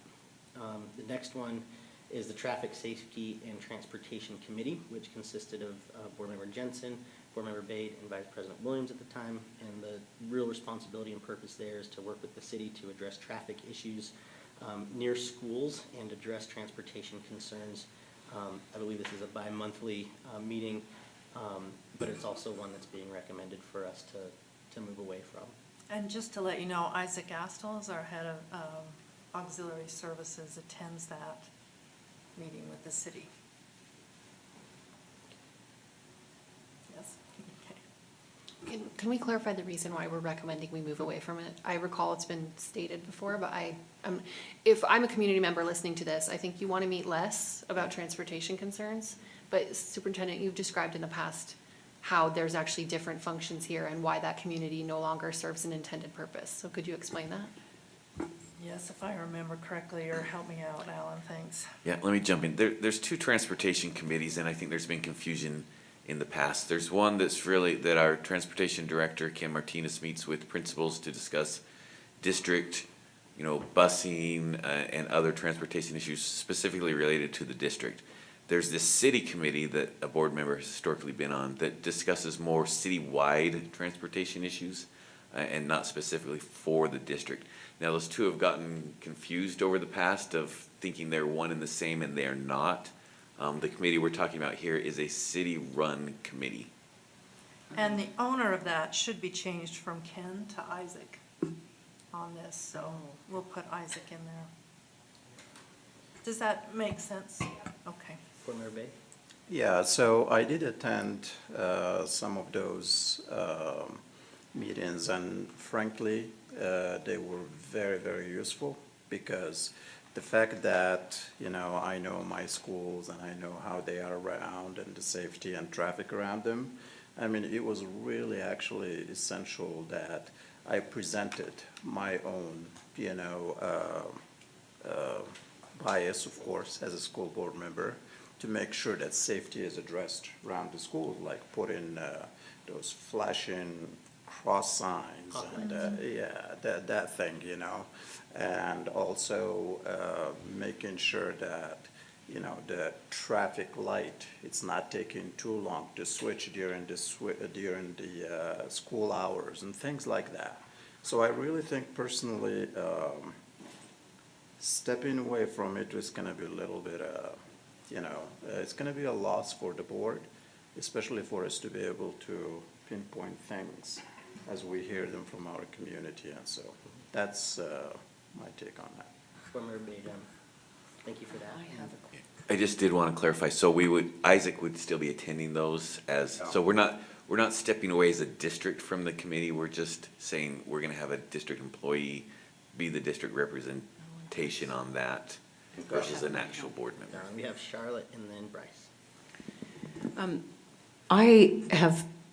I was asked to attend a meeting that came up. It's sort of an emergency type of, it's not an ongoing meeting, right, with Jennifer Newell, and at Glendale and Mountain View. So there's some safety issues there with kids walking to school or being dropped off at school. And so I would, but there are city officials there are school board, there's school district people, and I'm happy to continue attending that. So that was. In that case, Charlotte, you were invited as a community member. Oh. So, yeah, not as a board member, so that would be up to all of you. We were getting community input as well as community council input, so people that Okay. lived in the community and knew the community. And Jennifer, was that an ad hoc meeting or was that this transportation committee meeting? No, it's totally, it's related but very different than that. So it's a separate thing than It's a the, separate thing. We now have this small, kind of a small team now. This is a little bit bigger one at Mountain View that will support schools. So we'll go out, the city compliance engineer, me, a couple other people will go to the school and they'll tell us what the issues are and then we'll work with them to support them. Thank you. Bryce? Yeah, the one, can you hear me first of all? Yes. No? Oh, we can hear you. Yes. You can. Okay, sorry. The thing I wanted to say about this transportation committee is I actually think it's a good idea to have Isaac be that person. I've been assigned to this committee for 2 years and was not invited to a single meeting despite being asked to be invited. So if there is going to be board representation, that will need to be figured out. Just wanted to share that. Thank you, Bryce. Amanda? Kind of to hit a little bit on what has already, so the school SCCs, one of the things that they evaluate are safety issues, which transportation can lap into that. And then in light of board members not being there, but not necessarily knowing exactly what the concerns are of each school, for the community members, including SCCs, how do they get that information up the chain so that it can make it to that city discussion, so it can be taken into consideration? Because, there's layers here. So if it's only making it to district, it may or may not make it to city to be a well-rounded conversation to address those issues in those areas.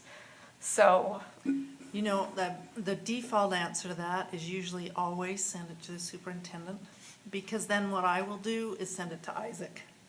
So he has that information from the SCC. So SCC chairs at any time can share that kind of information. And then I can direct it to the appropriate staff that can follow up or share that with the city or something.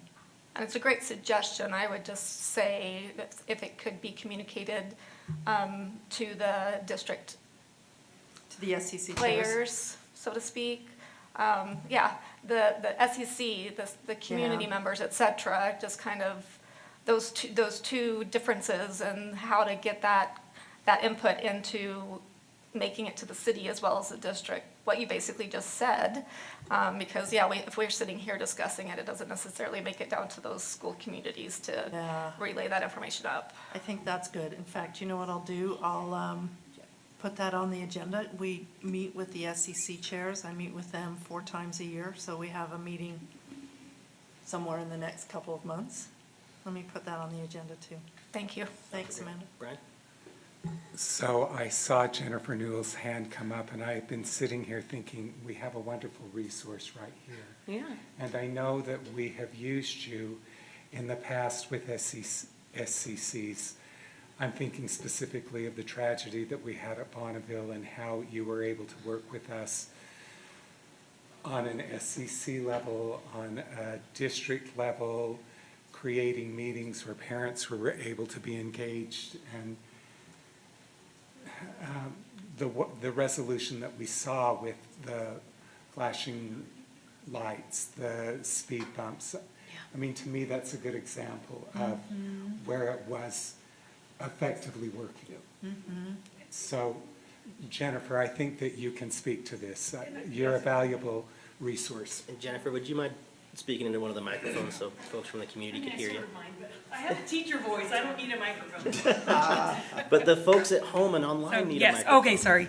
I just wanted to say that my understanding is that transportation committee at the city level that we're talking about, it doesn't just address district issues, it's a broad piece, so to have district representation is fantastic. There are a lot of district city things we can work on together, and so that's why I saw the need and started putting some people together. So we have been working with schools, kind of starting this process where, like I said, the engineer and the compliance person will come, we'll go together, we'll talk to the school. I think they're gonna be somebody appointed from the school district as well to be there, just to say, let's look at this holistically, how can we support these issues? I've been in conversations just today with Adrian Kumik at Wasatch about that, and we're working with other schools. So there is a process for that, and I can share it even more clearly, but I feel like, at least as far as I know, this is better than it's been in a long time in terms of like seeing how those pieces work together and advocating, and also collaborating. Jennifer, thank you for all that you do for us. I have a question for you. Oh, okay. I thought you were dismissing and me. maybe it's outside, no, I'm not dismissing you. But it might be outside of the role of this committee. But as you know, we have 2 new high school rebuilds that we'll be planning here in the next little bit. Would this committee also kind of manage some of the needs and requirements that we would need to be in concert with the city on for road closures and making sure that all those things, or is that a separate entity? Or That would be separate. Okay. Because Isaac is managing his team will be managing the rebuilds that we talked last time with Jennifer. When I meet with the mayor, one of our conversations was about this and the request that we have Isaac working directly with department heads at the city to coordinate those functions. So Yes. that's how we want to do it around the build. And we have a proposal for that I was gonna, after my meeting with Dr. Taylor, was going to email you about. So we have a proposal for that. But this was sort of born out of the collaboration that we had working on when the school boundaries changed and we had kids crossing streets that they hadn't crossed before, et cetera. So then we worked directly with our engineer, Lynn Jacobs. He deserves a total shout out in our community neighborhoods. But he and his team did an overhaul, basically checked out every single crosswalk in the city where school kids cross, kind of did an analysis of them, repainted them. And so it's Lynn that we've been working really closely with. So that's when it kind of moved in towards, well, here's a crosswalk in front of a school and here's some issues at the school at pick up and drop off time. And so just kind of getting smaller committees to be working on things like that. Right.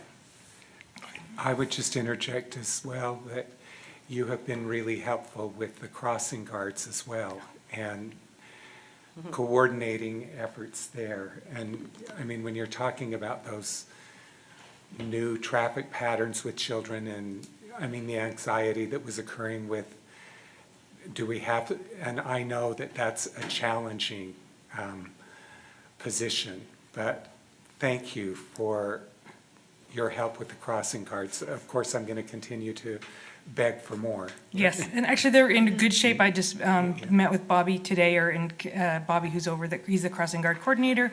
They have 75 and they're looking to hire, they have 6 more ready to be hired. Oh, that's great. So they'll be up at 81 and it's great. We're just a great team of people that are also really interested in collaborating with each other and with the district. And the yard signs are awesome too. Yeah. Pardon me? The yard signs too. Oh, thank you. Yeah. Sorry, Brian. Good. I think we're just at a better place than we have been in the past with crossing guards. Yeah. I agree. Thank you all for your support. Thanks. Thank you, Jennifer, for all you do. I'm going to move us along to the next committee unless there's other things that we feel like we need to talk about. Yeah, it's just, would love if we could get an update, for example, just knowing what's happening, because it is so fantastic to see so much work happening behind the scenes. But it'll be so great, if I receive a call from one of my community people and they're like, oh, the safety in this area. It'd be great to let them know, this is happening, and it's going on. Because just an update for us would be fantastic, because after all, we are responsible for those kiddos and their safety of going to school and back. And is that if the board so chooses to move away from this committee? Yeah. Okay. Yeah, absolutely. Great, and what would the frequency of those updates look like for you? I leave it to the board. We all decide on that, yeah, so. Great. From Isaac. Moving along, Wellness Committee, which is also being recommended for us to move away from. Previously, Board Member Sika and our student board member participated in that. Purpose, to enhance learning and develop lifelong wellness practices for children, establish a healthy school environment, reduce childhood obesity, and prevent diet-related chronic diseases. That was kind of chaired, or at least the representative supervision from Kelly Orton, part of our child nutrition. I guess he's our director over child nutrition. And I think Superintendent, I would also just kind of to similar questions, where did the recommendation come from to kind of move away from this one? Again, in an effort trying to minimize the impact of board members' time, if there's no requirement, then the committee will continue to do its work. Reports back to the board of the committee's work, I think on all these committees is definitely a good thing, whether it's an email report back or a public meeting report back. Either way, I think both methods could be effective. So it's just really trying to free up board members' times in areas that maybe it's where it's not required by law. Anderson? I'm being Board looked Member at. Anderson, sorry. I referenced this committee earlier because I said we don't follow many of the recommendations that wellness committee reproduces, not year over year, but close. Specifically, the USDA Smart Snacks guidelines, those are just routinely not followed in any school that I participated in. There's been robust discussion about whether to relax those standards. The committee has agreed they want to keep the standards, but we don't implement them. So the thing I think we need to toggle is not whether a board member is sitting on that committee. It's how we reckon with the fact that the committee's recommendations and our board policy are not being followed, and how we address that report. I think I learned a lot by listening to it, and I think there are other committees that exist in our district, like our sustainability team has a SEAL team committee. They approached board members about joining it. We decided not to add it to the list of things. I think there needs to be a decision made, not about the things we sit on, but about all these committees exist that we don't sit on, where we miss out on information that we may have an interest in hearing, whether we have an interest in attending the full committee every 18 months or bi-monthly or every 4 years. So the question is not about the committee per se, it's about how we address when those practices and requirements really are not followed in school. I appreciate, Yeah, sorry. Member Longwell. Just on that note, I've worked on other things that ultimately when the practice of if a committee implements a practice of, at the end of their discussion, if they have something that they would like an action to occur or a report back by. So if they get in this habit of reporting to the board and they're requesting something, whether it's a follow-up or information or just providing, like kind of supporting some kind of creation of these committees, putting together a recommendation letter or a update letter to the board or whoever's relevant in that process, to get that information communicated back up the chain and actually make those conversations more relevant versus just talking to each other, because that's the worst form, is when you're in a meeting and you're just talking at each other with no subsequent outcome. Thank you, Board Member Longwell. I feel like what I'm hearing as the conversation's gone along, Superintendent, would you find it reasonable to, as we prepare for the next discussion, obviously working in coordination with board leadership to identify positions, but also if it is so the will of the board to move away from the recommendations of the committees that you're recommending we move away from, to identify some timelines or frequencies of what those reports might look like, and a calendaring of when we might receive those reports, so that we can consider that in our work moving forward. In fact, one of the things we were working on today, actually, as a cabinet, is an annual reporting document for the board, so that we could list some things that have to happen every year and mark the month they happen, so we have a little more clarity about that as we're making agendas and things and setting them up. So we could add this sort of report.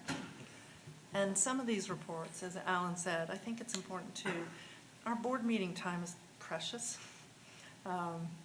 We can have short meetings or long meetings. Some of these reports can come just in the form of emails to the board.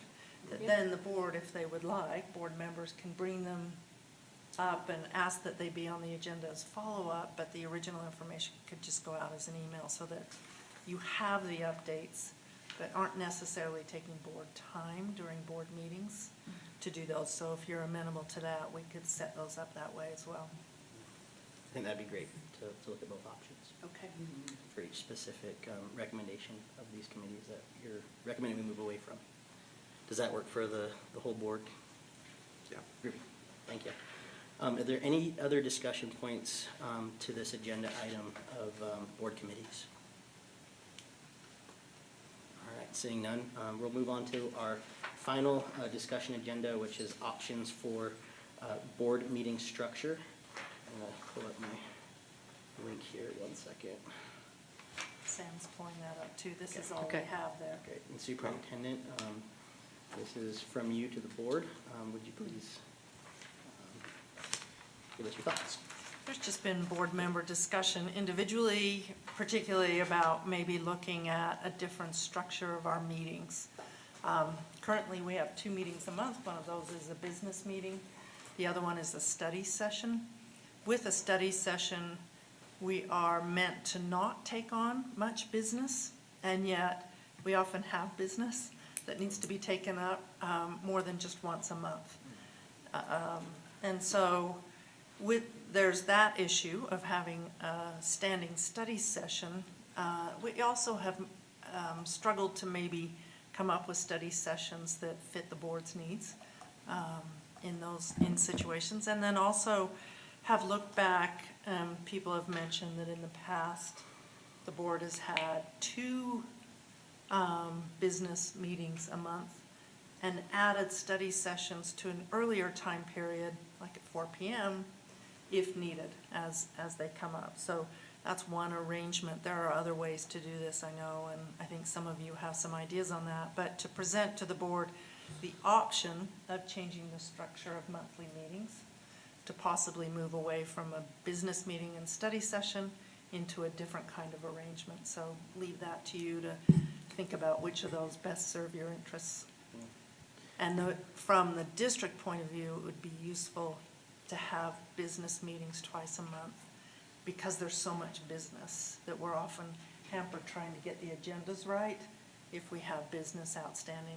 Great. So that's the district interest in this, but certainly the board sets its agendas. Thank you, Superintendent. Before I open for discussion, I'd like to just take a moment to make a recommendation to the board that since this is coming from the board itself, I think it would behoove the board to either have one of our committees, whether that's the policy committee or the finance committee. To me, it makes more sense for the policy committee to do it, or the establishment of an ad hoc committee of 3 board members to formalize recommendations and present that to the whole board, being that this is a request from the board, unless you have specific recommendations that the district would like to make, Superintendent. No, we do not. Okay, open up for discussion. I think there are a lot of good recommendations that just could be made from the outset. I'm really happy this is on the discussion agenda. I've been asking, since my service began, that we have this discussion because board meetings, pre-pandemic were held in a very different way and often they were pretty effective. And I think the 3 main options that we have to consider as a board are, first, to return to the past structure alluded to by the superintendent, where study sessions preceded business meetings in the afternoon, had an ample dinner break and time for closed session, which would preclude our current practice of leaving the boardroom sometimes close to midnight. The second option, which was suggested by other board members over the past 2 years, was to dedicate one of the bi-weekly meetings just to a study session that could be held more informally, maybe in a conference room, even if it's still open to the public, but provides no illusion business is conducted. And the third would be to accept that contemporary work schedules are very myriad, and that something like Saturday study sessions or brown bag lunch study sessions via the web may be another better way to capture the majority of board members while allowing business to be conducted. But the last comment before leaving it to the body, if they care about those 3 recommendations or have other ideas about how to move it forward, is I think that this type of change would have to work in conjunction with changes by leadership. I think some of our agenda setting practices and our use of parliamentary procedure kind of discourage functional meetings no matter how we set up these agendas. So if you take today's agenda as an example, if you take just the discussion items, if we all use our allotted time, excluding student board member remarks and excluding staff presentations, our meeting would be already over 4 hours. So while this agenda includes more boilerplate items that might not get to that 4-hour mark, it's frequently where we're getting. And we leave, later than I would prefer, and I think frankly, later than the public wants to listen. So I think the norms we use for speaking time and even roll call votes are much less efficient than some of the pre-pandemic procedures and precedent, which made board discussions very effective when I originally began my participation as a parent advocate. So I think I've proposed 3 potential structures that work. One structure that wasn't talked about is across the state, many boards opt to meet only once a month for a much longer portion of the day, starting in the morning, so they're not leaving super late at night, but they are able to conduct all their business. Whatever type of option we consider, it has to work in conjunction with change by leaders, or we will not capitalize on any potential changes to the calendar. Thank you, Ashley. I would also extend that there needs to be a change from the board collective as well, in that I agree with you, but I'm also under the contention that oftentimes our meetings run long because we end up diving too deep into the minutia or into the 10 meeting wasters, time meeting wasters, as outlined in USBA trainings and coming to order, the book that we all receive. And I think, focusing our attention and our priority on board goals, on the decisions within our rules and boundaries as a board, and the decisions that we are legally bound to make would also streamline the meeting processes as well. And I would encourage us to consider to practice the prescribed recommended provisions and best practices through USBA trainings that we do receive about maintaining our attention to board goals, to policy, and to our budget, and further away from the detailed day-to-day minute operations of the district. Bryce? Yeah, I wanted to say that the first 3 options that board member Anderson suggested I can get behind. I think whether it's the policy subcommittee or an ad hoc committee that's kind of bringing recommendations forward, I would suggest that they keep in mind the schedules of people who have full-time jobs as well. One of the concerns I have is making sure that I'm available and giving my all to everything it means to be a board member, but I do have to pay the bills and be at work for a certain amount of hours each day, and just wanted to vocalize that. I think other folks are thinking that as well. Thank you. Thank you, Bryce. Nate? Amanda? Sorry, I missed you. No, you're fine. Can't see everywhere.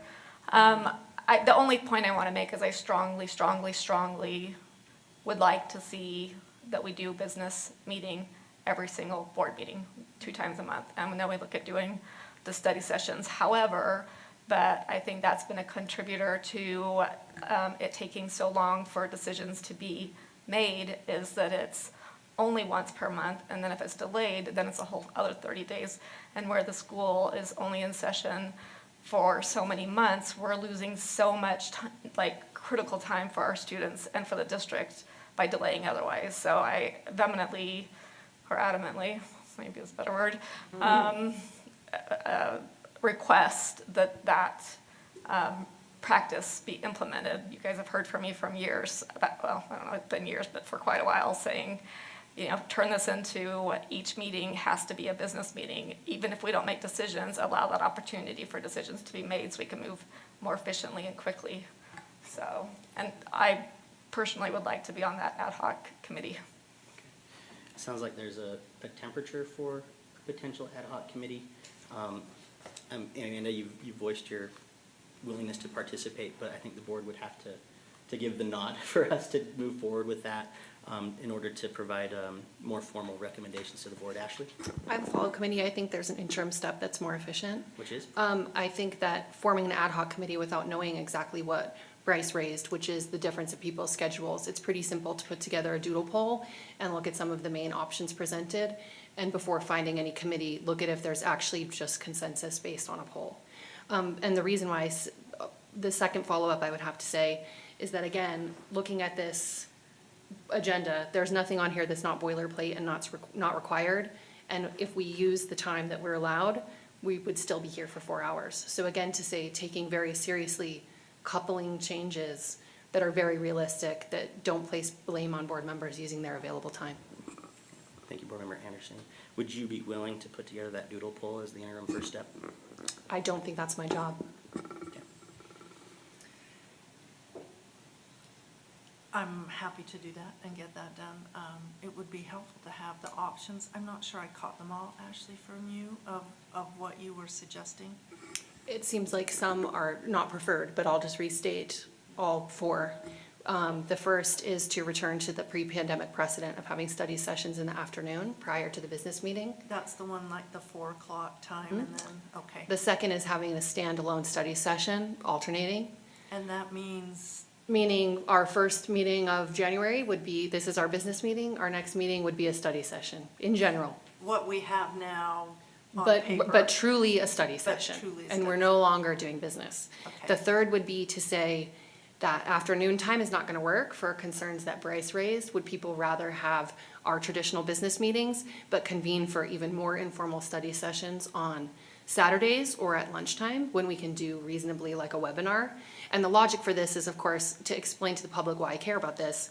Study sessions are meant to be informal, and we can't have a study session sometimes and raise questions and take the time we need when we're in this format, and there's the expectation of all of you that we're gonna take action on these items. And when the public is listening for us to make really pointed comments that speak to what their concerns that they've already raised to us as their elected representative. So the idea of how to make a study session actually studying a topic instead of a faux business meeting. The fourth option would be to look at what other boards do. This is more common in rural boards, definitely, where people have very long commutes, where they meet once a month and they rattle out a lot more business in a day, but they do commit to saying, you know, I'm taking PTO this day, I'm finding childcare this day, whatever it is, the same way many of us do at night, to make sure that we get our business done once a month. So those would be 4 main options that I've come up with. I don't know if other people have additional options to share. Thanks for going through those again. Should we add in like an other category in the doodle and then kind of time constraints or concerns so that you can kind of get a feel for each person's, I guess, realities as we're trying to back into what works? I think, based on the sentiment of the discussion, I think it would behoove Brian and I to work in concert with the superintendent to put that doodle poll together, if you're so willing, Brian, to help out with that. We'll put that together and send it out before the next board meeting for sure. Thanks, everybody. We'll move on. In our agenda to the action agenda, which we have 2 items to discuss. The first being from the motion on the consent agenda from Amanda to pull item number 6, A, B, and C for further discussion, being that you're new to our board and wanting more information before you make a decision on that, or either way, yes or no. Just hadn't attended the meetings, I think I remember you saying. Is that right, Amanda? I would be willing to make a motion on Amanda's behalf, because I think I understood what she was saying, which is because she's a new board member, she doesn't want to approve minutes for a meeting she didn't attend because she can't confidently approve them.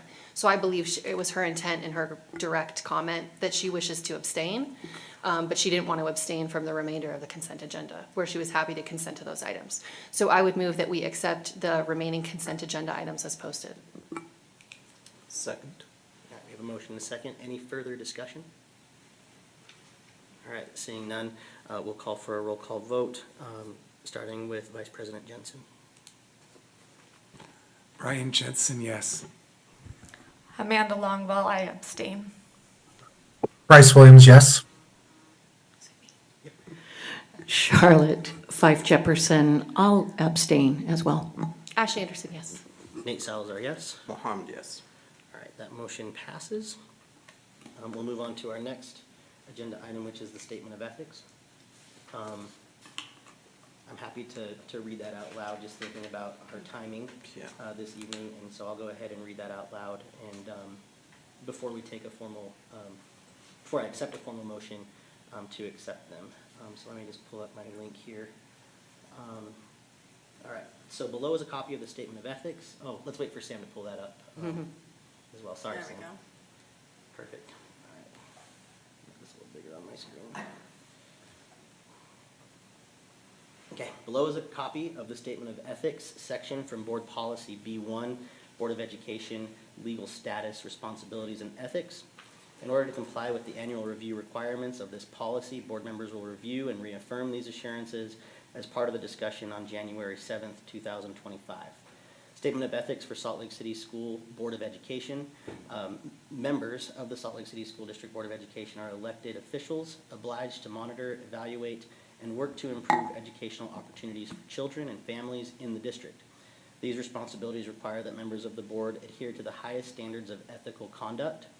Key standards are found in the Utah Public Officers and Employees Ethics Act, the common law principles defining ethical duties.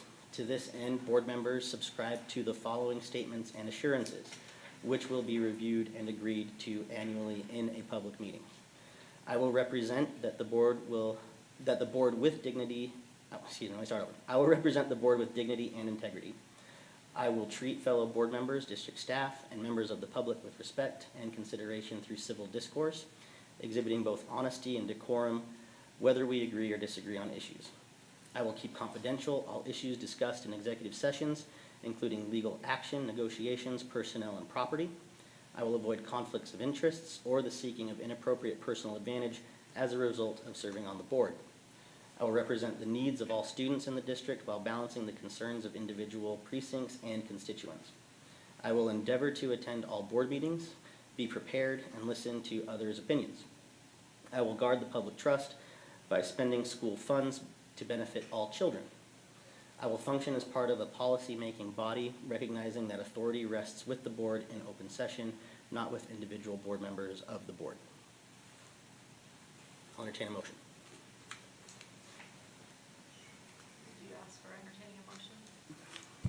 I will make a motion to approve the annual board statement of ethics. Second. Any further discussion to the motion? Oh, one.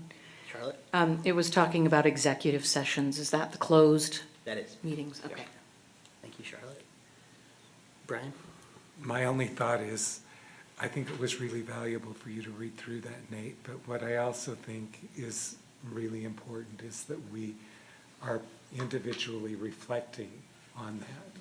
I mean, it's easy to read through those bullet points, but I think if this is going to have impact or effect, you're reflecting and you're thinking, okay, this is what I'm committing to. Thank you, Brian. Any other comments or thoughts? Okay, we'll call it to a vote, starting with Board Member Williams. Bryce Williams, yes. Charlotte Fife Jefferson, yes. Ashley Anderson, yes. Nate Salazar, yes. Mohammed, yes. Ryan Jensen, yes. Amanda Longwell, yes. Excellent, that motion passes unanimously. Thank you, Board, for reaffirming that. Superintendent and General Counsel, will you please reflect that the Board has completed that annual obligation of the Statement of Ethics? That'd be great. Thank you. Moving along, being that there's no other action agenda items, Superintendent, do you have a report for us this evening? I do just have one announcement here that I wanted to share. Governor Cox is taking the oath of office tomorrow, and the Pledge of Allegiance will be led by Meadowlark's fifth grader Cassandra Reed at that event tomorrow. So glad to see that one of our students is participating there. Excellent, thank you, Superintendent. Alan, do you have any reports this evening? I know we don't always have you on the agenda, but it's good to ask. I do not. Board member reports for Amanda and Charlotte. I know you've watched a few of these meetings, but if there's anything that you would like to discuss in these board member reports, we try to keep them to district business or your work and influence as a school board member, or your participation in committee meetings ideally, or just cool happenings that are going on that reflect our work. It'd be really beneficial. So, Charlotte, if you have anything you want to say that you haven't said already this evening, that would be welcome. No, just that with the committees, well, I just wanted to make sure that you know I'm happy to do whatever is needed. So, but there was also the JCL, is that? JLC. Oh, JLC. joint legislative committee. Is that something that board members take part in? Yes, that is, and I'll cover that in my report in just a minute. Okay. Okay. Mohammed? No. I don't have any report either, Brian? Yes. First of all, I want to thank our music teachers for all of the work that they do and all of the other art teachers. Ashley, the work that you do. And I looked at a TED Talk that I received, Michelle Misco. I was thinking about the impact that music had with the classes that I taught at Newman Elementary, and it was really delightful for me to watch those students in our December board meeting from Newman. They wouldn't be able to do that without those music teachers, and I think that that's a really valuable part of education. There were a whole bunch of winter holiday celebrations, and they would not have been possible to the level that they were without those music teachers and other art teachers that are helping with that. Then, this will be my final report to you as a USBA Board of Director.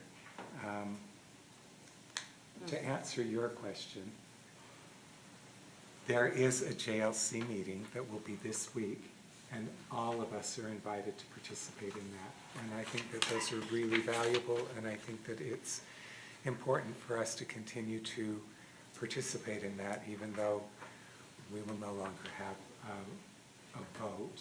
And that's part of our USBA Yes, it's part of conference. the USBA conference. So if you will look at your conference packet, what it will tell you is that, okay, the conference is Thursday through Saturday, the 9th of January through the 11th, at 3 p.m.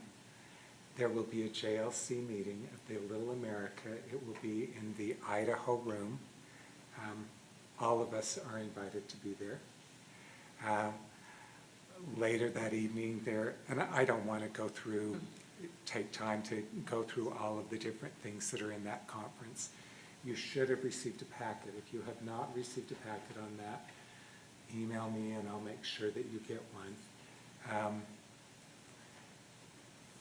Moving on from that, just make a note that on January 27th, that will be the USBA Day on the Hill. That's another opportunity for us to participate with our legislature as they will be in session. Okay? Charlotte, that is from 7:30 a.m. to 2 p.m. Okay? Monday, January 27th. There is also a USBA policy webinar that is on Wednesday, February 5th.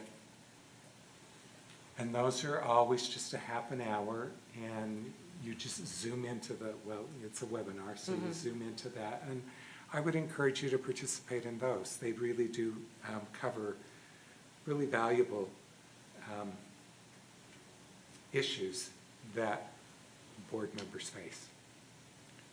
Thank you, Brian. And thank you for your participation and efforts on our board of directors at USBA.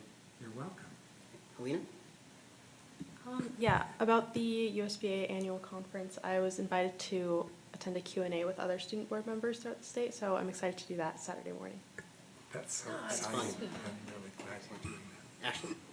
Yep, I have two updates. As mentioned in earlier discussion, I've served as a designee for redevelopment project areas, and Alan and I need to attend a meeting next week for an upcoming project area as part of our role, and I shared our draft opinion with returning board members, and this topic would be a very heavy lift to explain in one quick report, so I wanted to tell new board members, if you would like to discuss my favorite subject, tax increment financing, I will catch you up as the month progresses, but when that meeting is done, I will provide a more concise report at our next business meeting. And the second update is that I currently serve a 4-year term on the Assessment Accountability Policy Advisory Committee for the State Board of Education. And I was made aware from a peer at USBE that there is a vacancy for local board members, as well as business administrators, as well as community members and educators for the Trust Lands Advisory Committee, which is also called TLAC. As our committees are formed, and we had that discussion today, consider if you have time to do a service to the state board. I found the assessment committee to be a very valued part of my service. And I think that the best way you can find it is applications are on the USBE website.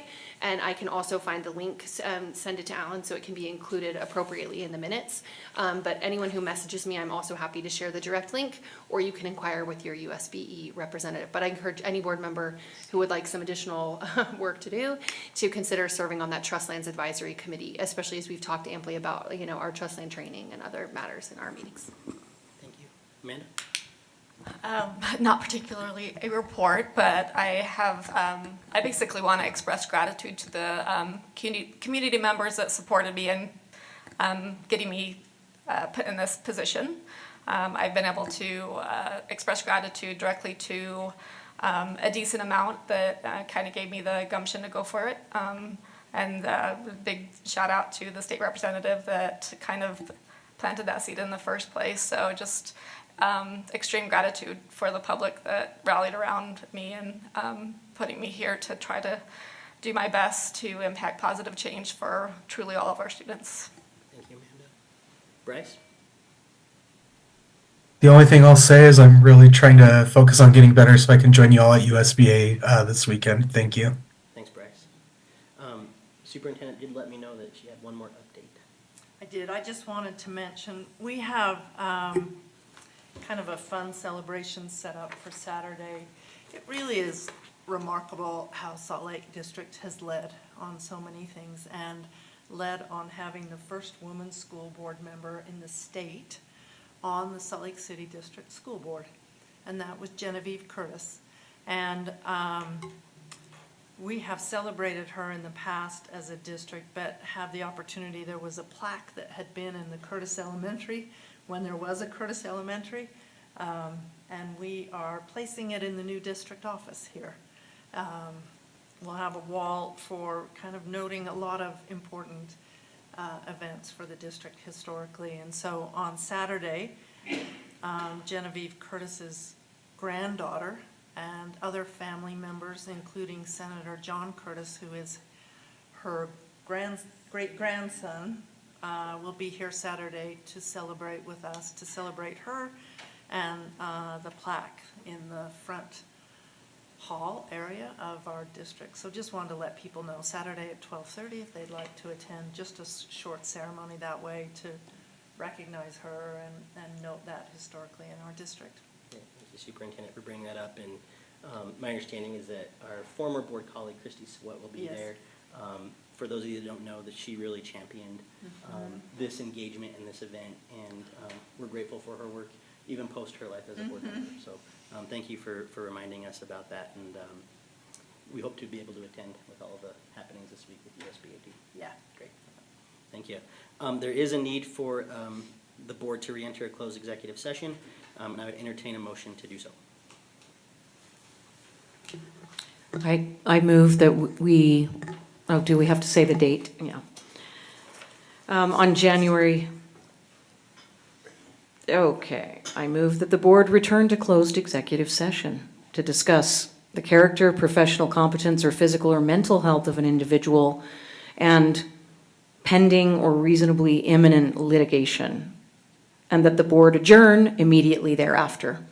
We have a motion. Is there a second? I second. All right. Is there any discussion to the motion? Seeing none, we'll start with a roll call vote with Board Member Jensen, Vice President Jensen, excuse me. Brian Jensen, yes. Amanda Longwell, yes. Bryce Williams, yes. Charlotte Fife Jefferson, yes. Ashley Anderson, yes. Nate Salazar, yes. Mohammed, yes. That motion passes. Thank you so much to everybody that joined us this evening. Congratulations to all of our oath of office recipients this evening. We look forward to working with you in this new year and the next couple. Thank you.